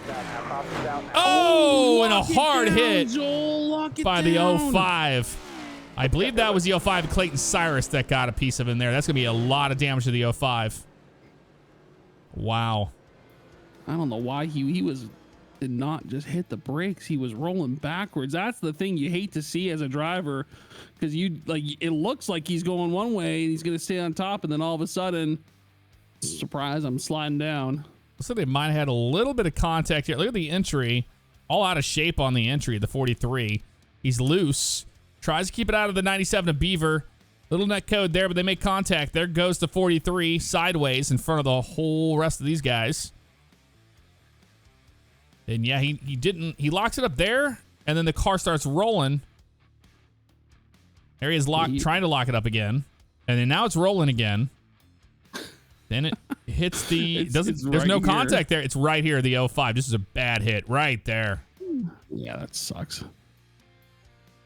But to be fair, I don't know why the 05. I mean, the caution was the caution out at that point? I don't know why the 05 wasn't trying to slow down there. He had time. Yeah. Now let's watch what happened here from a different camera view. Here's the blimp cam on this incident. There they are right there. So right there, you see this 97 of Beaver really check up on the outside. And there's the 43. He hits the brakes and the car starts shooting. But there's the 16 made the contact with the 43. That's what got him all out of shape. And then right there was the contact that spun him around. And then he goes up the track here. Should have been holding the brakes all the way. That thing's just rolling, free rolling right there. And then there's the 05, just right into him. I mean, look how fast the 05 came in as well. Like, that was just bad. He did not have time to react. Sucks for Joel Brown. He got a little tapped, went around. Again, we talked about him earlier. Just the bad luck streak continues with him. And yeah, unfortunate. 83 laps to go here at Darlington. We've completed 101 with a handful of cautions. Not what we thought would happen. We thought we'd have about 10 tonight, and maybe we will get there. I don't know. It's still a lot of racing to go. But for the most part, we've had quite a bit of green flag racing. No green flag pit stops yet. A green flag racing, we have had plenty of that tonight. Right now, Leonard Fodorero scored in first as your leader. Dylan Macedo in second. Jason Lance third. Brandon Buggs in fourth. Then we have Wes Graham, Steinhoff, Sergeant Gould. And then all the way behind them, that is where you find everybody else. Aaron Beaver, Ben Tuttle. And then now Alex Reno there trying to get the 10th spot. They are only 13 laps on these tires. I don't think anybody's going to come down. What do you think, Jeff? Yeah, I don't think you come down a pit road here. I think that you might be expecting another caution. Even if that's not the case, you're just going to run it out until you're back into your fuel zone. Now, Tony, I'm hearing some chatter there on the radio. Any updates for us? Really just Bugs being a shill again. What's he doing? He's just talking about Liquid Death. He's not even sponsored by them. I don't know why he's... No, we've got a couple of guys who had some issues with passing under yellow penalties and those kind of things, but like you said, leader stayed out, lap guys came down pit road, kind of an uneventful caution this time. Alrighty. Well, thank you for the update. Well, you're welcome for the update.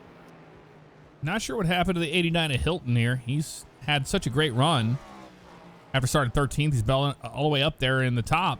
But right now, he's scored 16th. He took that EOL in the last start as well. And he's on fresh tires, so he came down to pit road. That'll be a good move for him. Lights are off on the pace car. 2x2 will be green flag racing next time by.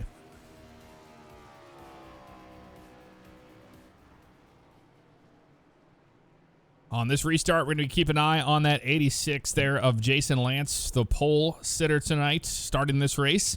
Has had a little bit of an issue early on in the race by getting really loose and finding that wall and stuff, but he's been able to get back up there and lead quite a few laps. He's definitely the most dominant car tonight, besides the 67 we see here. So keep an eye on the 86 on this restart. What you don't want to see is Fodorero on the start, because he gets a control car, he is gone, and he'll have control here on this restart as our pace car comes into pit lane. Fodorero. You want to see how crazy it is? Yeah, let's watch. I like this. I'm gonna be quiet here. Let's watch this. Well, you can talk all you want. It's not very loud in here. Like I said, for some reason, all the onboards are like half of the volume they should be. But this is how crazy these restarts are. He gets look at the run that Brandon Bugs got around the 86 of Lance there, driving it up to the wall, following that 25. Doesn't want to let him get away from him too much. You see right there now into 5th gear. Let's see if anybody shifts down into 3rd here. Or sorry, into turn 3. Nope. Oh, the 81 finds the wall though. You just see, just barely got in the wall there, and that's all it took. Fodorero like a rocket ship on that restart, and he gets a great jump, and he's getting himself comfortable out in the lead as Macedo and Bugs follow behind him. And how about Jason Lance down to 4th now? Yeah, Don't Jason count Lance. him out. Yeah, but that was not a good restart for the 86 at all, and he's kind of falling off the wagon right now. But you know what? Maybe he's going to go into conservation mode here and let these guys burn their stuff up. I think that's what he needs to do. Yeah, still tons of racing left. Don't count him out. But he's been having struggles with his restarts tonight. I was watching that from the blip cam on those first couple restarts where he was out on the front row, and he was having some problems there with his restarts. So hopefully he can get that figured out, as I expect to see a few more cautions yet. Right now, watching Dylan Macedo. He's struggling with the car right now. The 81 going to get side by side with him at the line, as he almost had the pass completed, getting down into turn number 3, but Brandon Bugs will make that pass cleanly, no problem. Now the 25 with a lot of speed there. The difference between guys, how they enter that corner now. That was the difference between the 25 having to run the top, but that worked out for him quite well. He's able to stay on his back bumper. Yeah, almost tried to do a little crossover move there, but he's going to slot in behind Bugs, and they'll try to work together to catch Fodorero, as they're now 1.3 seconds behind Fodorero. So they're going to want to close that gap as soon as possible. So maybe they'll link up and turn some hot laps here. Yeah, and that's exactly what Fodorero wants to see. These guys running side by side and very hard the way they are right now, so he doesn't have to deal with them. And Dylan Macedo's coming for the pass, possibly down here in 3.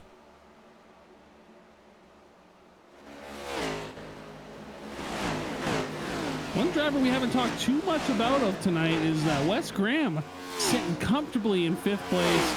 Do not count that driver. He is a shark out there in the water. He's cruising. He's just sizing up what he wants to do coming down to the end of this race. So do not count him out at all. Same with Steinhoff there in 6th. These guys are good drivers. Just because they're down in 5th and 6th, they're kind of just waiting. And we're on board with Steinhoff right now. Speak of the devil, and then behind him is Nick Sargent in that DuPont Chevy Camaro. You see the difference in how everybody's entering the corner. 74 being one of those drivers that's staying up right up next to the wall, especially between 1 and 2 here. Let's see how he runs 3 and 4, if he's shifting or anything happening here. And no, it doesn't look like anybody wants to shift. Maybe it's just too much work to shift there, and you're not getting enough reward out of it. I'd imagine that's the reason why they're not doing it.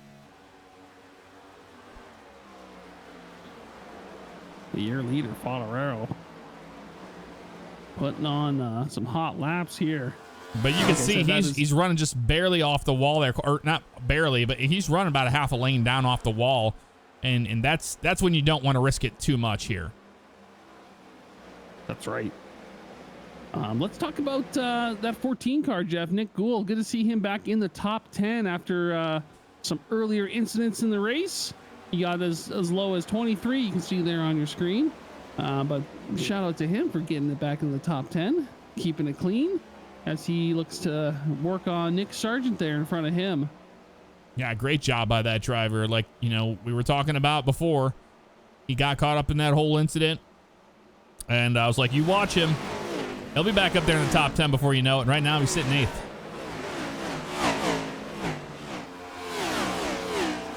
Nick Gould, a great addition to our league. Really nice guy, good driver. Although his driver photo looks like he wants to stab somebody. I'm just going to say. He looks like he wants to cut a fool. But he is not. He is the opposite of that. Really nice guy and great racer. But we're catching up here with Macedo and Lance as Lance goes to the outside, makes the pass on Macedo. Is he clear? He is. Yeah, Nicely the 88's going done. to get by him as well. 25 got tight off of 2, almost got the wall there and lost both positions off of that. It just takes one small mistake like that. And they will capitalize on that. And that is Graham's MO. Just save your stuff, save your tires, and then just wait for the mistakes and pounce.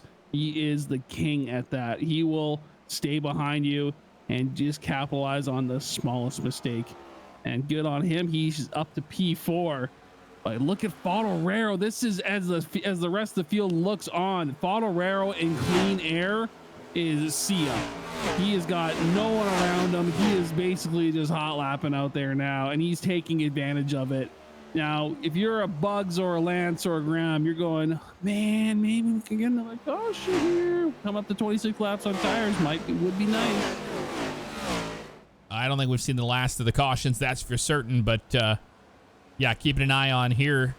Favignano's out front in that clean air and looking good. I was watching the lap times, the last 4 laps there. At one point, Brandon Bugs and Leonard Favignano ran the same lap by like literally 1/1000th. They were so close. So that means that Bugs has got pace on the 67. They're just very even right now, so it's hard to make it up. Yeah, Bugs sitting comfortably in P2. No real pressure behind him, as Lance is about 0.4 seconds. So he's not facing any pressure. And he's just going to try and work on Favignano. And he's doing a good job, Jeff. Look at that time. He's down to 1.3. Is something happened with Favignano? I don't know, but he is dropping that interval time there.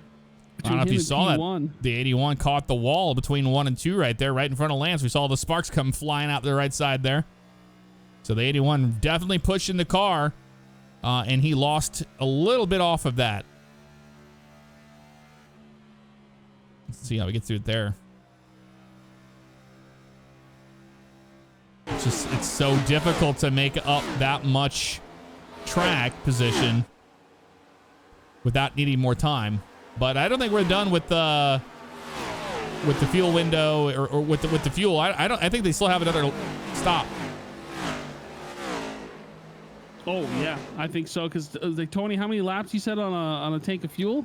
Somewhere around 32 to 36. So we're probably actually looking at 2 more stops. Okay, yeah, so wow.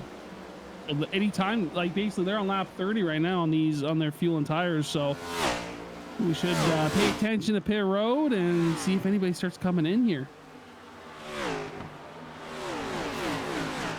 So watching the 81 off of 2, he was really loose, and now he caught the wall. It looked like right there in 3 and 4 almost, but everybody else is in a straight line. This is much more to how you would see a race at Darlington go.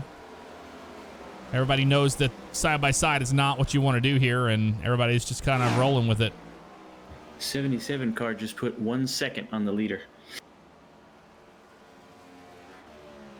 Kyle Carpenter, we were talking about it earlier. You know, he won that race on Monday in the trucks, and now he's been taking it easy tonight, learning it. And the 81 in trouble. Wow. No caution. Oh, what he's doing. I wonder what happened. Oh, he's gonna be mad. I'm gonna look.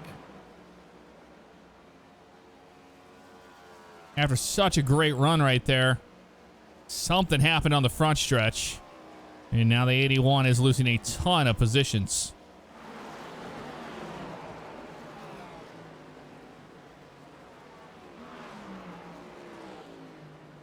Could probably go back and look and see what happened. Yeah, I watched. He got loose out of 4, Jeff, and he's able to collect it. Yeah, right here you see it happen off of turn number 4. It has it sideways. Almost had the 86 there. Did a great job of locking it down right there. That's how you do it right there. Look at that. All 4 are locked up. Got it going straight again.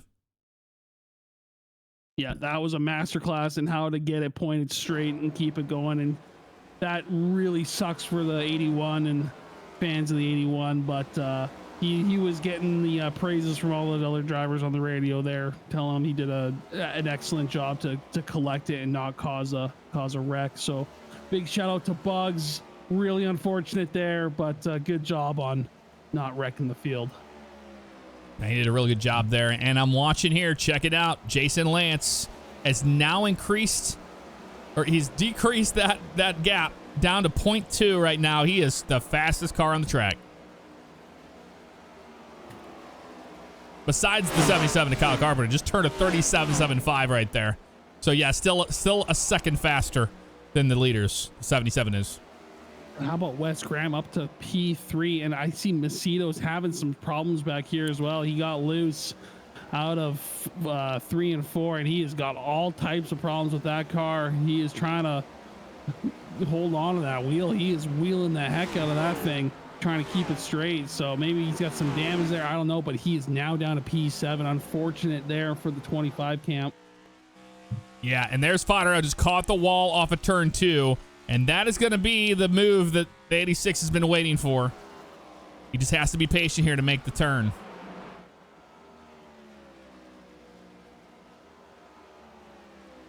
Oh, he thought about it there.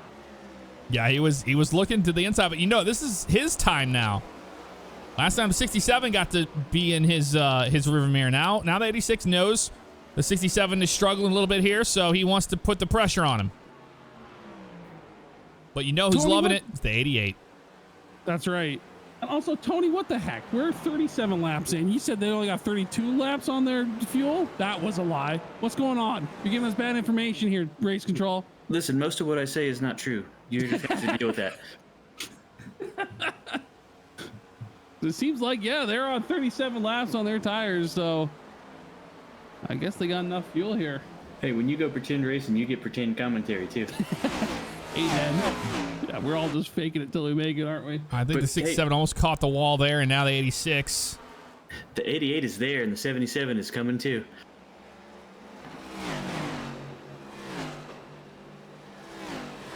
Oh, the 86 has a huge bobble there. That might be it.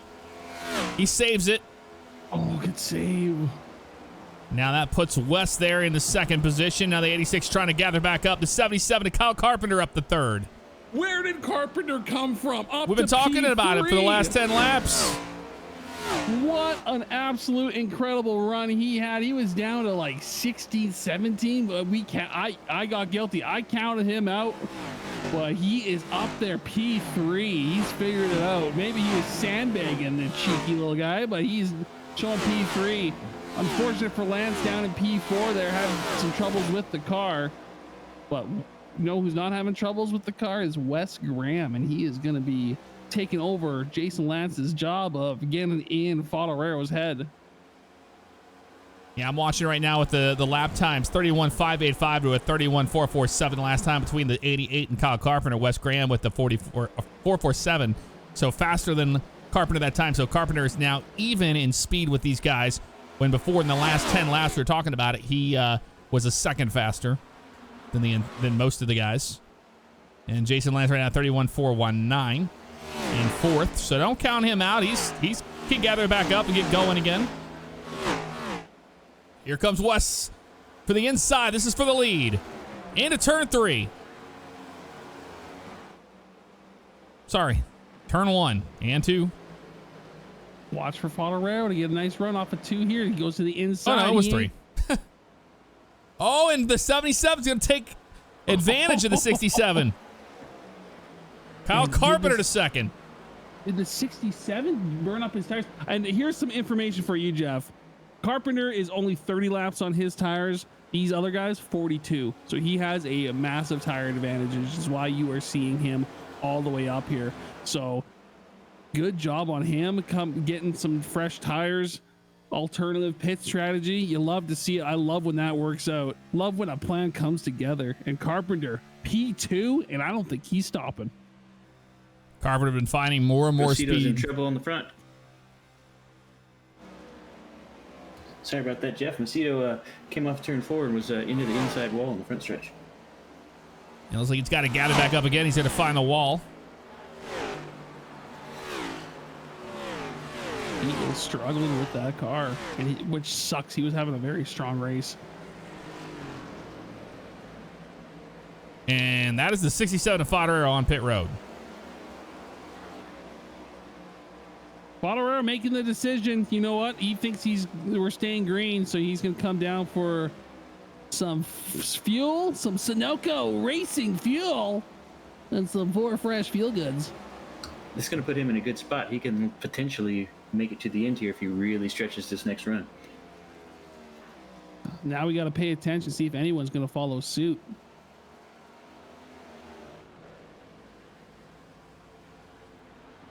Kyle Carpenter is still, we were still watching the battle up here in the front. Carpenter got by Wes during all that. And is starting to pull away.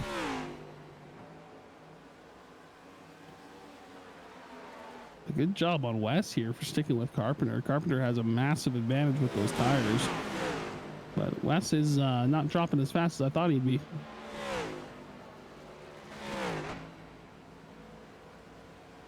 So they are coming up 46 laps on their tires.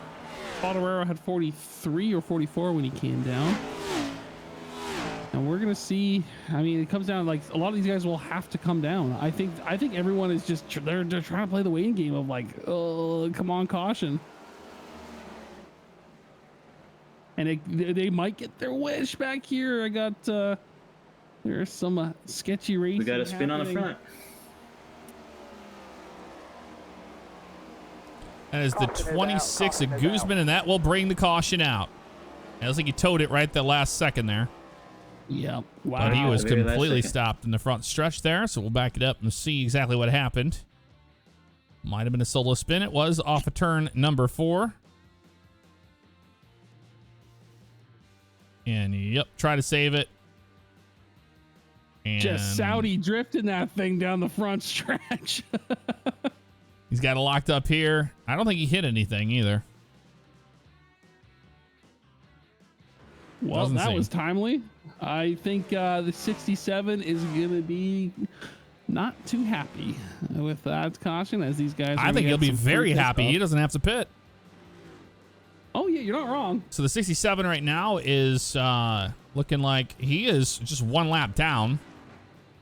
So he'll get his wave around. So that worked out for him. I mean, he wanted to be able to make more positions before that caution came out for sure, but I'm sure he won't be too upset about it.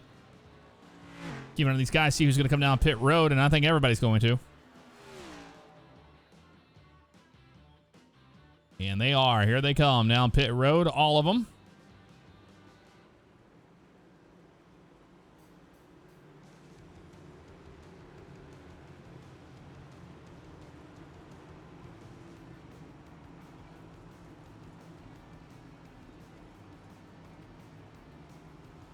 Carpenter will find his pit stall first to 48 of Sargent. The 25 Macedo already at his pit stall. There's Lance. This is the one that Lance wants. A good money stop here. Get him back out front.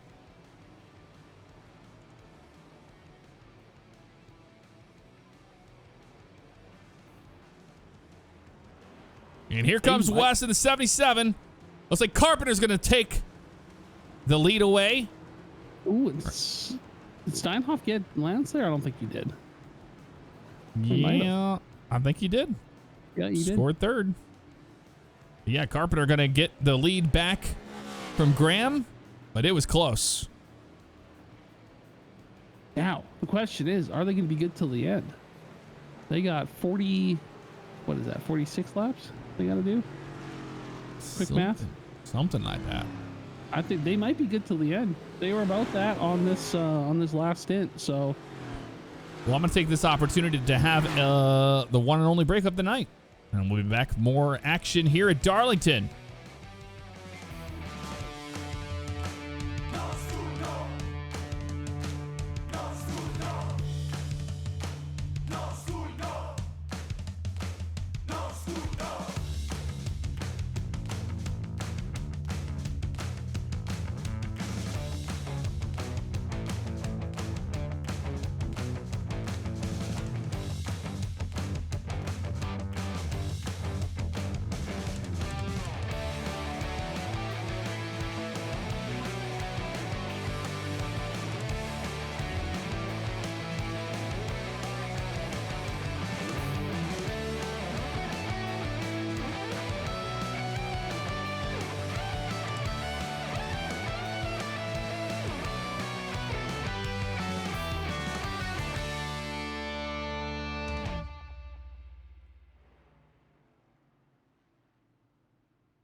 And welcome back to Darlington tonight for the Thrustmaster Throwback 250. And it has been one heck of a race. Carpenter, after struggling early on in the race, is the race leader right now. And we are going to be green flag racing this time by... as the 70 of Rick Evans gets back up into position for the restart. And they're headed for the Geico restart zone. Well, if you've been napping, dozing your eyes, wake up, because we're coming to the end of this race. Tail end of it anyways. We got 44 laps left. Pace car comes in. Kyle Carpenter with the control as they make their way to the Geico restart zone. Watching right back there. Brandon Buggs back in the mix in 12th after getting that taken care of. And there you go. The 77 of Carpenter wasting no time at all and just rockets away through the Geico restart zone down into turns 1 and 2.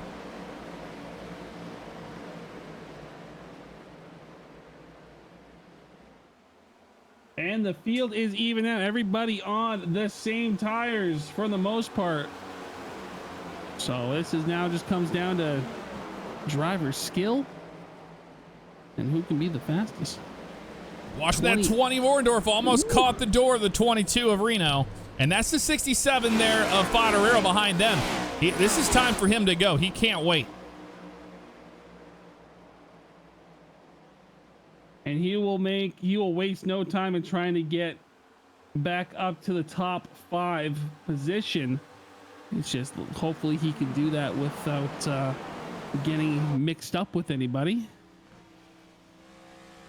And that's the 81 fighting the inside with a 16 there, a Ben Tuttle. That is for position for the 10th spot. It looks like he'll slide in right in front of him here down into turn 1. Nobody shifting. Everybody just still staying in 5th gear. I think that's just the way it's going to be all night. And he catches the wall. And so did the 16 of Tuttle.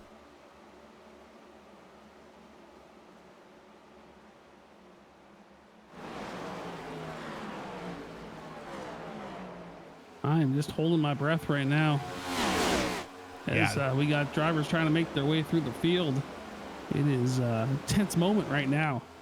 I'm keeping an eye on the 74 Steinhoff. You know, that last lap was a 29.645. He was faster than all the guys in front of him right now. So he is the fastest car on the track, a 29.645 that last time by. That's his best of the race and the last lap. So keep an eye on that 74. But if we go green till the end, you don't want to be burning your stuff up too early. But look at Jason Lance up in P3. But yeah, you don't want to be burning your stuff up too early because it's just going to bite you in the end and you'll fall like a rock. So it's trying to predict, well, hey, are we going to make it till the end? And it's deciding right now. This is a critical time of, do I push these fresh tires now or do we wait? And Wes Graham chose to do it. He was a 29.865 compared to the 29.690 on Kyle Carpenter there, but you see just a half second back. But watch between 1 and 2 because this is where Graham is making up all of that ground.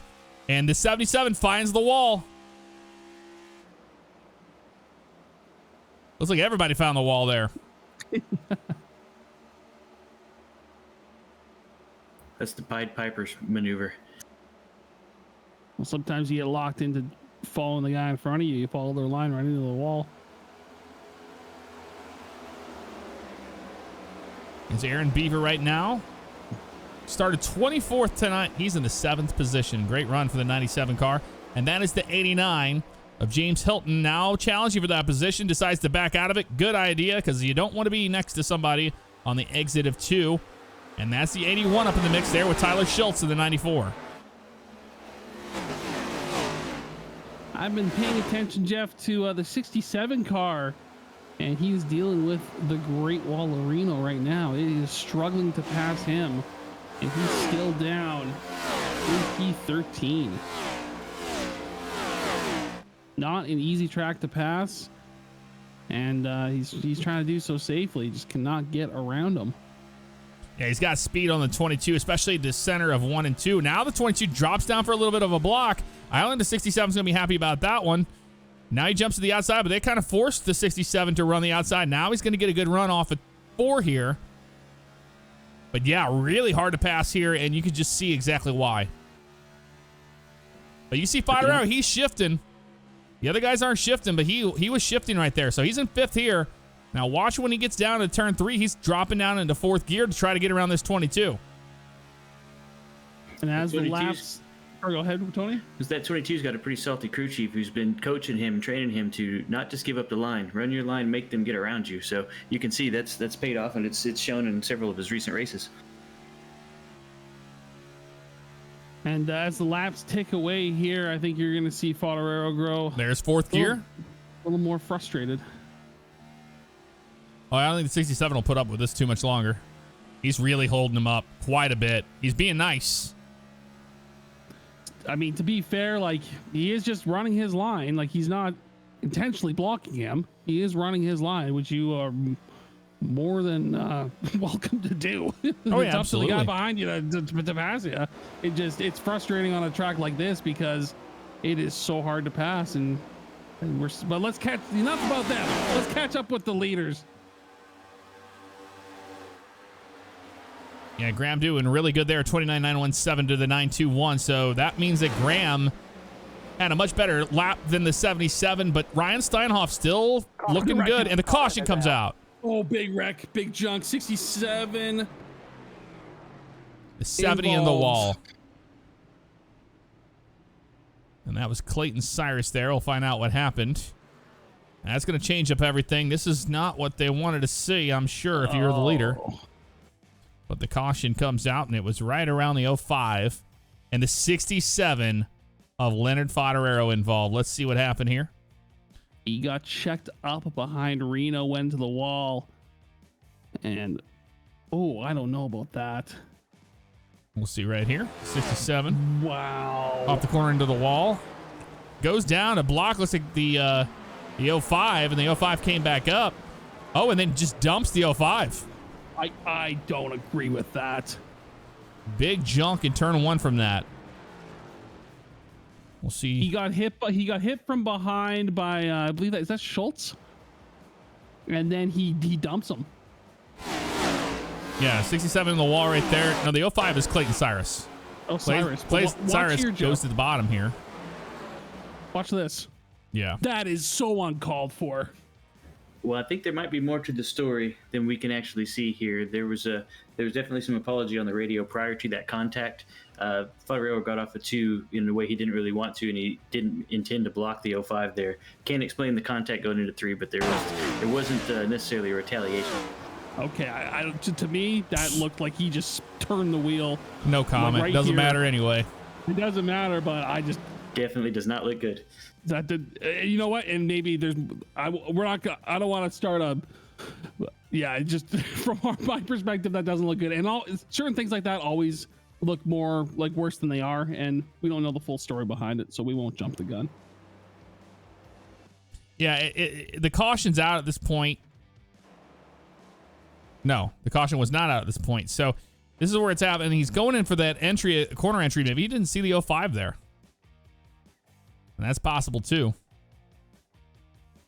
But either way, big contact, big junk. That's going to destroy a lot of cars. The 20 involved of Orendorf. Clayton Cyrus. Quite a few cars involved. And that was, I believe, Rick Evans that was scraping the wall on by there in the 70 car. Let's see where that's at. If we can. Yeah, right here. Tries to get around the 20 into the wall. That's all it took. But out front, Kyle Carpenter. And that 91 of Robert Webb is going to be the wave around car if that works out. He's 20 laps down next to Joel Brown. I was riding on board there with Favignano to see what happened there from his perspective in the cockpit. And I think he was trying to come down to 1, and he might not have seen the 05 there or heard it on the spotter. So that's I would bet more money on that than him intentionally turning him, because that's not Favignano wouldn't intentionally turn somebody like that. So I'm gonna go with that. Changed my tune there. Lap 154 complete out of 184. 30 laps to go. Lights on the pace car. Be off this time by. Jeff Spells on pit road. Joel Brown and Robert Webb. The wave arounds. There they go. That's going to be 2x2 behind the pace car with Carpenter and Graham on the outside of him. Jason Lance Steinhoff. Then you got Nick Gould up in the mix back in it. And Brandon Buggs on the outside of him in 6th. Then Sargent and Beaver. And then that will be Tyler Schultz and James Hilton rounding out your top 10.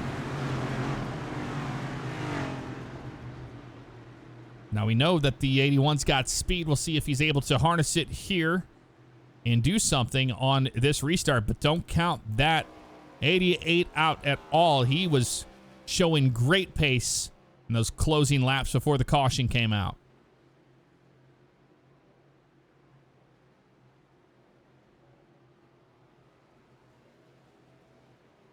Woo! All right. Coming down to the tail end of this race. It's going to get exciting here. Kyle Carpenter, your lead control car on the inside line as they come to the restart zone here. And they're going to hope for a really good start. But let's watch Wes the Mess on the outside, see if he can get a good jump as they go green. And 77 just had such a good run, or good start there. That's going to give him a great run down into 1.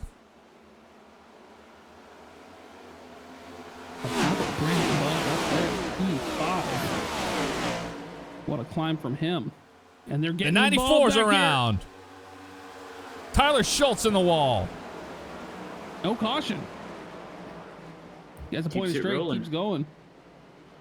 It's a lot of damage to the nose of that car. Really bad break for him. He cannot get to pit road with the damage on the left front there. He's just going to have to come down. Oh, he's going to make it onto pit road ever so slightly there. That's going to end his night for sure. Watching back here, Jason Lance, the 86, and the 74 of Steinhoff going at it. Behind them, you got Brandon Buggs up in the mix. And that is the 88 of Wes Graham. He's at the door of Carpenter, sizing him up. Graham all over him. Graham trying to force that 77 into a mistake. Graham's been so clean this entire race, and it shows. Trouble there for the 74 camp as he drops some positions after getting into the wall, looks like. And Buggs and Gould capitalizing on those mistakes. Yep, that'll move him into the 4th position. They're all pretty close by each other from here on out.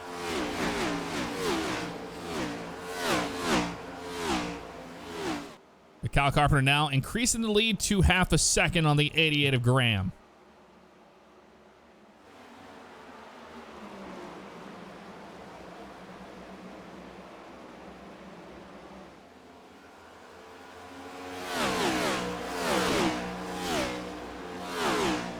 But they should be good for tires and fuel till the end. So this comes down to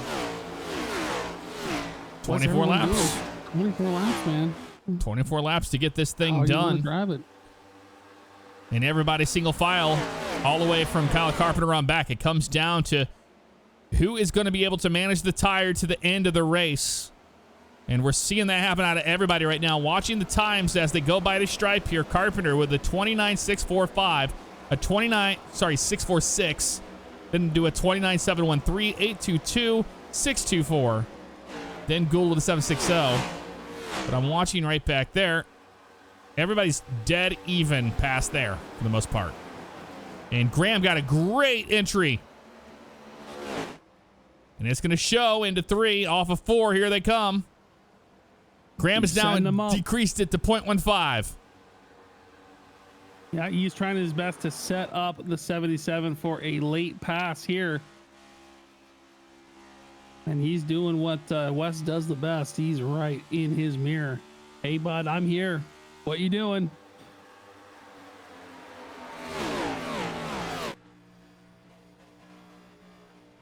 You see the difference in lines in 3 and 4. Let's see how they're going to be able to do turns 1 and 2. See if there's any shifting going on between these two. Graham rolling the center of the corner really well. Back to the throttle And then out of the throttle right here. Doesn't want to smack that wall. Gets super close to it. And then corner entry into 3. Let's see if he stays on the top. Did a good job avoiding that wall. Got out of the gas there, I think, a little bit to do so. Loses a bit of time, but nothing too crazy. But you got Jason Lance and Bugs right behind him as well. So right now, it's any little mistake is amplified, because if you make a mistake, that guy behind you is right there, and they'll capitalize on it. And so Jason Lance got speed big time. He does. Carpenter's a smart enough racer to hold Wes up just enough to get Lance to his back bumper and let those two fight it out.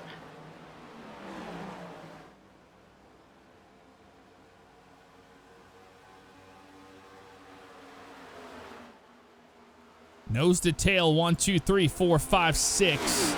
And then the 7th position, that is Nick Sargent in the 24 rainbow colors. Oh, the 74 almost around. Got really out of shape off that corner, as iRacing does its normal thing where it starts slowing down the graphic card while I'm streaming it. Gotta love it. Gotta love it. But he got it going straight again, so there is no incident.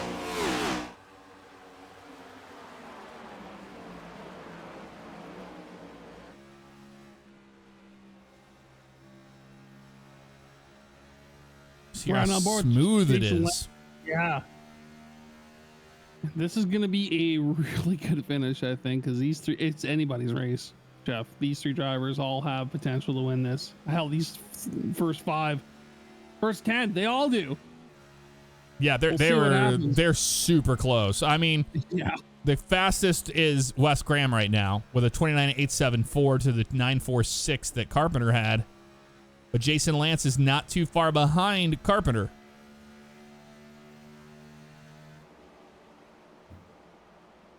So we are running a fixed setup league here, their Twitch chat, and for those watching, which means all these guys have the same stuff. They can make minor adjustments to their rack and pinion steering, as well as their front brake bias, but that is about it. They all have identical cars.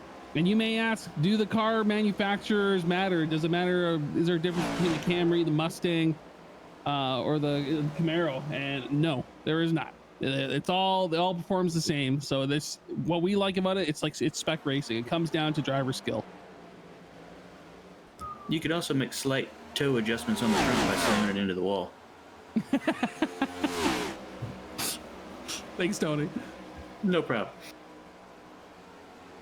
Yep, steering ratio, your brakes, that's all you got.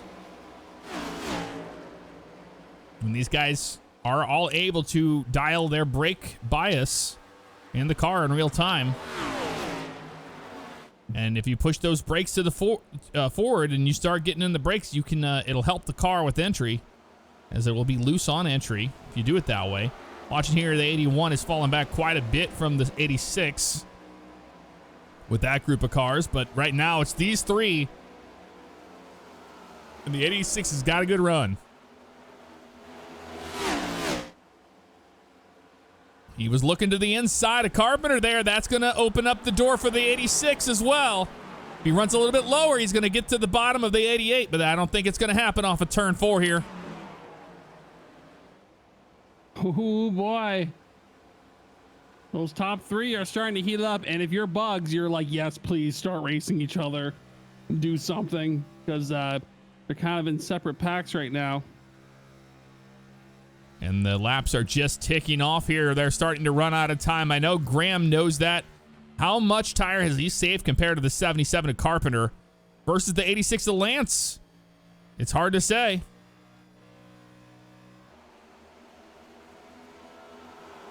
The only people that know are the ones behind the wheels and how that car feels, how tight it's getting into those corners, and how much they've burnt up. No racing anywhere on the track besides right here. We're going to keep it here for you as well. And Brandon Bugs increased his gap there quite a bit on the 14 of Gould. And he's making his way towards the front a little bit lap after lap. Yeah, now's the time to go. So Bugs very much could have been saving his stuff, And but now is the time to start making those positions back, because you are running out of time. We only have the 10 laps this time by left in this race.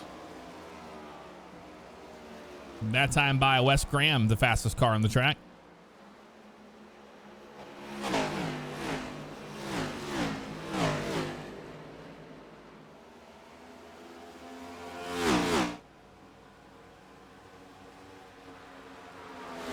And Graham makes up a lot of position. Oh, the 77 finds the wall there in 1 and 2, but I think the 88 did as well. Both pushing it as much as possible. That increases the lead on the 77 somehow. But Graham is right back there again. It's going to come down to, now we know if these guys are both getting into the wall off of 2, that means their tires are gone.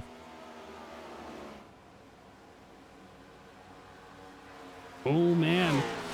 Kyle Carpenter doing a good job, and he capitalizes on the mistakes behind him. It's a half a second lead on these guys, and he wants to make sure he has as big of a buffer as he can get between him and the cars behind him. He does not want people challenging him for the lead this late into the race.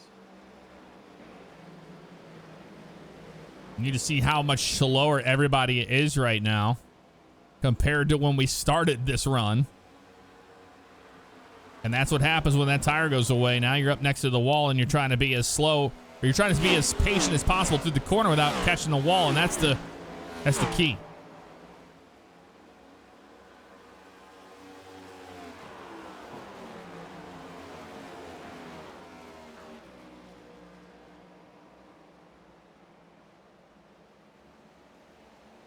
Graham a half a second back from Carpenter, and that's a second to Lance after Graham there. So Carpenter maintaining the lead quite well as long as he doesn't catch the wall again. And watching those lap times, that's where it comes down to it. 8.58 to an 8.61. Carpenter the fastest on that last one. Well, they've been swapping it back and forth. I've seen Wes putting better times in as well.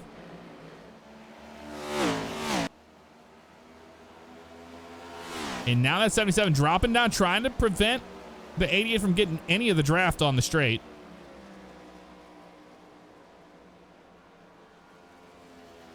I'm just trying to pay attention to see how this is going to shake and unfold. And look at Jason Lance going to the inside. I think he got a little loose off that corner. He collects it up in P3. But Carpenter looking really strong out there in P1, Jeff. We're not seeing too many mistakes from him. Nope, and Graham is at now. I mean, it's kind of going back and forth, but they're very even on times. Kyle Carpenter, what a run tonight. Started 9th. He's been back in 19th, but right now, where it counts, is in the lead after winning on Monday in the truck race here at Darlington. Carpenter out of nowhere this race. He was sitting back in P16, 17 for the longest time. And then all of a sudden, hey boys, I'm back, baby. And he's showing what a great race and showing great speed right now as we are coming down to the last 4 laps, actually last 3 laps this time by. Yep, 4 laps to go right now, and Carpenter in the lead. Graham a half a second back, giving everything he can right now to catch that 77. And he's going to be hard to pass if he does get there. Right now, the 88 just needs the 77 to tag the wall enough to slow him up so he can catch him. But there's a good view right there, just how much faster Graham was that last lap. I think maybe Graham has a little left in the tank here, and he's going to push it. He is catching them. Oh boy, he is catching them. Look at that interval time down to 0.24 from a 0.5. Wes is turning it up right now.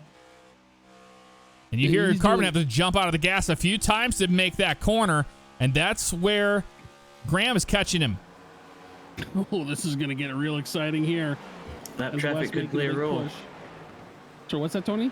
Lap traffic could play a role. They've got a couple of laps to go here, and they're catching that 70 car. Oh, that's a fun wrench to throw into the plan, isn't it? Look at that. 88's there. He's going to try to make a pass for it. Coming up in the next couple laps. Great entry speed on the 88. The 88's got speed on the 77 right now. He's just pushing, and the 77 loses it off of turn number 2. The 88 of Graham continues to take the lead. Oh, there goes Lance too. Jason Lance up there, but Wes Graham right there where it counted. He needed the 77 to slip up, and that's exactly what just happened. Textbook Wes Graham driving right there.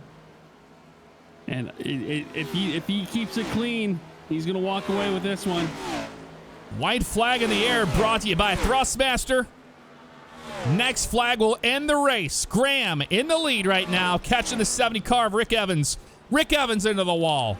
Ooh, like I said, he's got to keep it clean. Yep, the 88 just backing off right there. And out of nowhere, the 88 of Graham, where it counts, gets the win here at Darlington. What a race. Wow. You gotta be there at the end. I can hear Wes in my background. He is singing Carpenter's praises, and he's saying what a race. It sucks that had to happen, but what a battle between those drivers out front.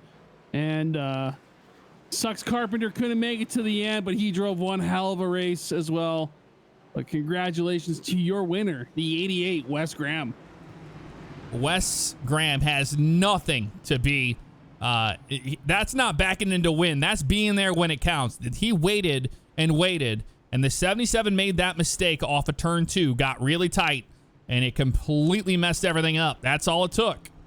And when that happened, well, he's there to capitalize on it. And you see right there, I mean, the 77 got it going straight again, and all was well, but man, oh man, Wes Graham burning it down here at Darlington.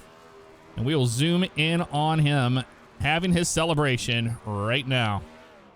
And look at that paint scheme. Look at that WMD design paint scheme by Tony Wilson in the booth tonight. Nicely done, Tony. That's a good one. It's the old Donnie Allison car. Bobby Allison, I'm sorry. Bobby Allison, there you go. And he's going to do the Alan Kulwicki. He wants to turn right. Polish lap. Racer. Mm-hmm. But how about let's talk about the top 4, and I think the top 5 have a lot to be proud of. Jason Lance led most of the night. Look at that, 62 laps led there. What an incredible race by him, and way to go to stay up there despite little bobbles here and there, and he was able to get himself a very solid P2. And Bay Area bugs.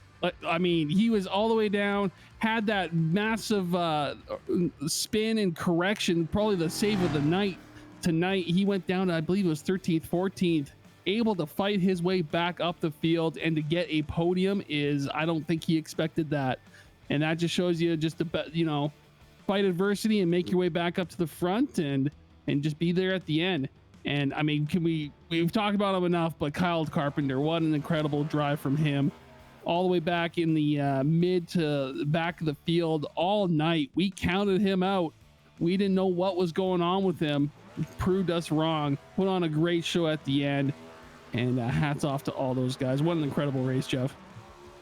Absolutely incredible. There he is, burning it down once again, and he's got to be so happy. That's the 4th win of the season after taking Martinsville in a surprise, and then from there, he got the win at Dirt Bristol, or Bristol Dirt, whatever you want to call it, and then Gateway, and then sweeps it. Here we are at Darlington, his favorite track, and gets the win. So he's definitely got to feel good about that. We're gonna go catch up to those drivers that got the win, and Ryan, I'm gonna let you talk to the race winner as we head over there. You got it. Let's head over. Oh, I meant Wes. And they're already talking over here, so we're going to just give it a shot. Wait for Ryan. Drivers here, what an incredible finish. Let's talk to our race winner. if is he here? Wes Graham? No, he's not. He's still celebrating with his chat. So let's go down. Jeff, why don't we talk to some of the other drivers? I'll let you talk to them. All right, we'll catch up with Jason Lance. Jason, what a night you had. You had the pole, and then you led 62 laps. Everything kind of had a yo-yo effect to it, but at the end, you finished second. Yeah, no matter how I was going to finish those last 20 laps, I thought that was a pretty impressive run throughout the whole night, so I was pretty proud of that. But yeah, I got the pole, and my objective was just to race the track, because you get the racing there, people, you get yourself into trouble. But on the flip side of that, I didn't want to let guys around me, because it's so hard to pass here to get the gaining positions back. So I got to be off of pit road a few times, but I don't think I ever fell out of the top 5. So congratulations to Wes, and I don't know what happened to Leonard tonight. I know that me and him had a good battle going there for such a long time, and yeah, a lot of guys that showed their strength tonight, and Bugs as well.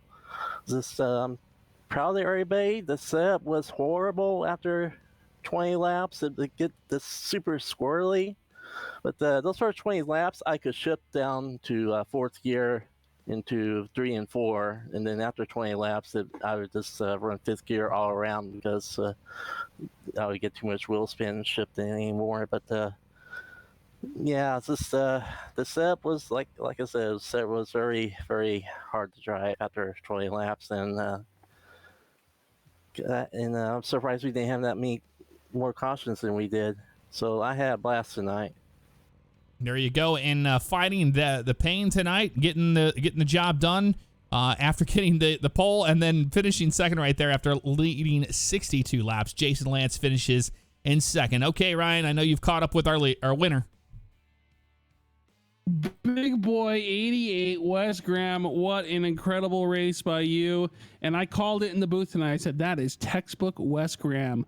Just being in your mirror, waiting for a mistake, and then pouncing. I called you a shark out there, and you proved it tonight. Tell us about your race, buddy.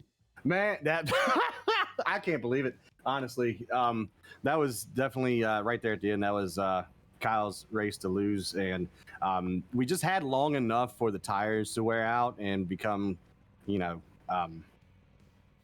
they just lost a grip out of the rear. So we were sliding the rear end all around for the last 10 laps of that run. But I got to say, big thank you to the drivers for one. Made up a little bit for the lack of respect that's been shown prior in the season with this race. Big ups, big congratulations to all of them. I like the give and take out there. Darlington's a pretty hard track to run anyway, let alone being beside somebody through the turns. And man, what that one was awesome. I thought last week was a good feeling. This week is a really, really damn good feeling. Right on, buddy. Well, congratulations on another victory tonight, and what a hell of a drive. So we talked to Jason Lancer. I'm going to talk to the 81, Brandon Buggs. Wait, who is that? Somebody just started their webcam? Oh, it's Steinhoff. Okay. Did you know your cam's on, Steinhoff, right now? I don't think he knows his cam's on. Good thing he's closed. He's closed anyways. Sorry. Bugs, tell us about your race. I don't think you expected to be at the podium at the end, but tell us about what you had to do after doing the save of the night, getting it pointed straight again. What was going through your head trying to get back up to the front? It's impossible to pass here. That's what was going through my head. Was I got a lot of positions to kind of get back where I was, and it is very, very tough to pass here. So it's just about being patient and just hoping that the person in front of you makes a mistake and hits the wall, and you can get a run on them and get a good clean pass before you enter the corners. Because if you're side by side in the corners, both of you are having a hard time. So before that, I had smacked the wall right before that previous caution, and not enough to cause a meatball, but my toe was definitely out, so I was fighting that car the whole time. So when it got loose, I was kind of expecting it to happen. I'm glad I kept it, nobody hit me, and I kept it out of people, and we stayed green. And just had a lot of work to do. Really surprised that I was able to work my way back up into even, a top 5 situation, let alone to be running in P4. I was closing in on Lance a little bit at the end there. I could tell his tires were affecting him. I didn't think I could get him. I was just going to kind of sit there and wait. And then unfortunately, I saw Kyle just going completely sideways out of 2. And I thought about just kind of backing out and just giving him that spot and just kind of riding behind him. But I got a good run coming out of that corner. And I thought, hey, a P3 is a lot better than a P4. Well, good job, man. Way to keep going, keep driving, because the race ain't over till it's over, and you proved that. So great podium. Jeff, back to you. Yes, sir. Got to catch up with the 77 to Kyle Carpenter. Carpenter got 50 laps led tonight. You got the win on Monday in the trucks. How much did you take from the truck race and move it over to the cars? Because at first it seemed like you're kind of off pace for a while. Then you found your stride there halfway through by having fresher tires than everybody else. You're making a second on everyone in the field. And then down to the wire, that turn 2 just came out and got you. Yeah, the first run, that first caution we pitted is like 20 laps in, and then the second caution come out I think it was like 45 or something, and I was like, I don't want to. We only got 7 sets. If we pit, use all 7 sets, it's like 26 laps a piece. So I was like, I don't want to, keep doing that. I'd like to have an extra set at the end just in case a late caution comes out or something, and if nobody has, if everybody's already used their tires, then maybe I'd have that advantage. But so that second caution, I only took fuel only, and when the other caution come out, and everybody stayed out, and I was pretty much the only one that pit. I was like, that was like let's try it and see what happens. If it goes green, it might work out, and it started to look that way until that last caution come out, or second to last one, whichever one it was, and then just surprised that I could say in practice I knew that if I really pushed the car like I would the truck, I would just burn the right rear off of it and get loose and sideways 15-20 laps into a run. So the whole first run I just saved tire, and 45 laps in I had 98% on the right side.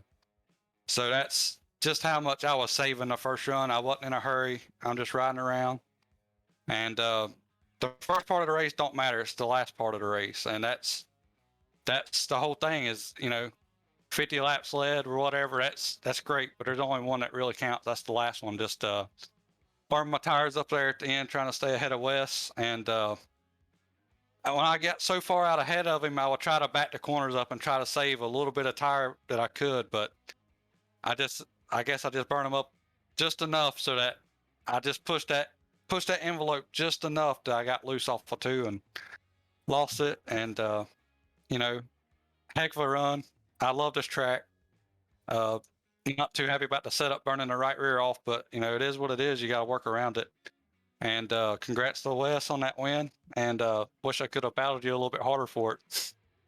There you go, Kyle Carpenter right there. Started 9th and will end up in 4th. Last driver I want to talk tonight. I have to talk to him because 16 positions gained over the race, and that was Aaron Beaver. You had a pretty easy going race. I mean, you were caught up in that little bit of a mess that happened there, but started 24th and you get a top 10.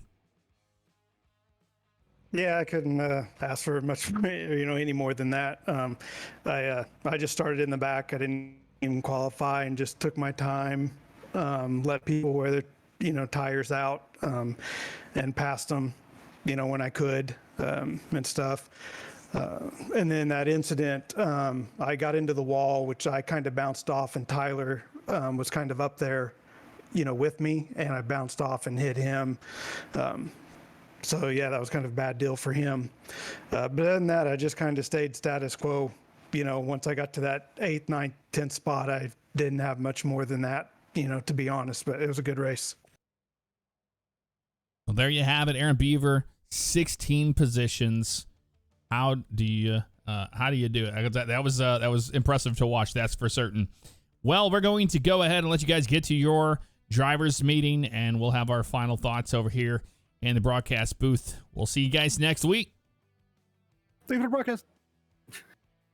Classic. Get out of here. Good win, Wes. Good win. Thank you. Thank you. All right, there you go. We heard from the drivers here tonight.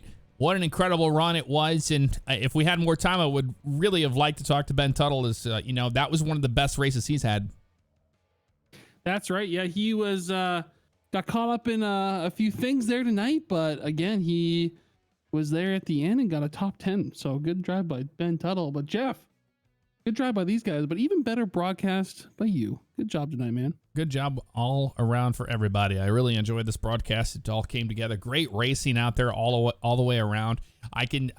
Definitely we've been in positions where we see the same guys win over and over again, but that's not the reason why we scrutinize everybody on the broadcast when it comes to driving and all that stuff. And nobody is safe from that. Even our friends, we watch all of that stuff go down. So I think we did a pretty darn good job of, the initial reaction was, I think he just dumped the 05 whenever the 67 was there, compared to when we broke it all down. We all talked about it. It looked like it was just a racing incident where, he didn't mean to block him and then shot back up the track. And then he's going in for corner entry, and the 05 was just down below in a weird angle, and the spotter or whatever just didn't catch it because it didn't look like he just came down full left. It looks like he was gradually going in on the corner that you saw on the onboard there, and even in the camera you could see the wheel do that. So we have to say we always ask people to be respectful to any of the drivers that are here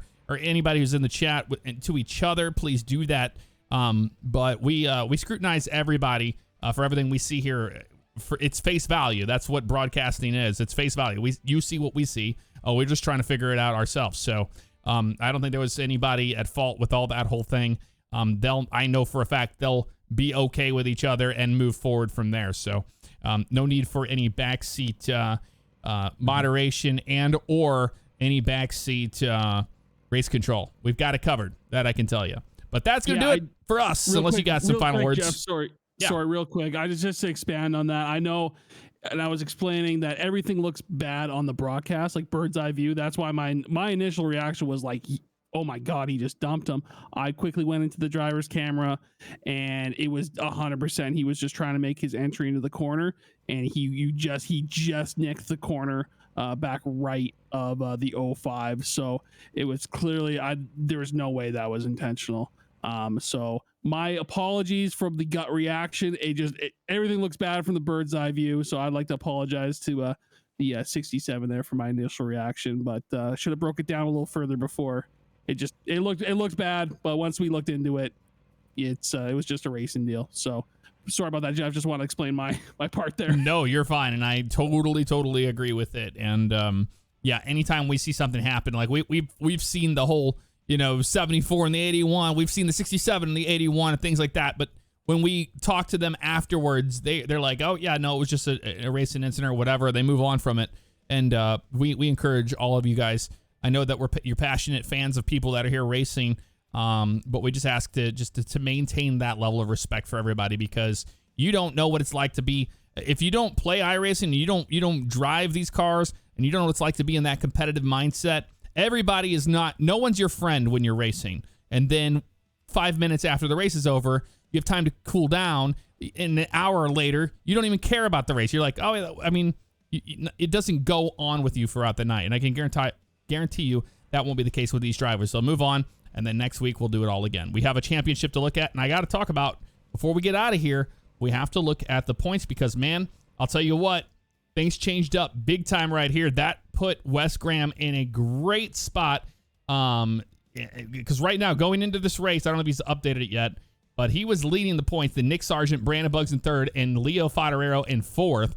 Jason Lance, Reno, Nick Gould, Tyler Schultz, Clayton Cyrus, and then you got Ryan Steinhoff there. So Ryan Steinhoff and Clayton Cyrus were tied going into it. And then it's just 1, 2, 3, 4, 5, 6, 7, 8, all the way back to Schultz there. So, yeah, it's a tight points race. Total points 323 for Wes Graham. Tonight's really going to help him for the championship. So keep an eye on Wes Graham, Nick Sargent, and Brandon Buggs as they try to close this thing out. Right on. Well, thanks for tuning in, everybody. We appreciate you being here, especially all the regulars that come out time and time again. So thank you so much for watching. We really appreciate it. I'm going to send you guys over to Wes the Mess be sure to congratulate him on that win. He definitely deserved it. And I have to agree there with some of the final thoughts there in the chat. Carpenter, when he can show up, he's an incredible driver, and he's so humble, and he's just so much fun to watch, and that's the reason why we had a great ending there. So send you guys to Wes. Go say hello to him. Congratulate him. We'll see you next week.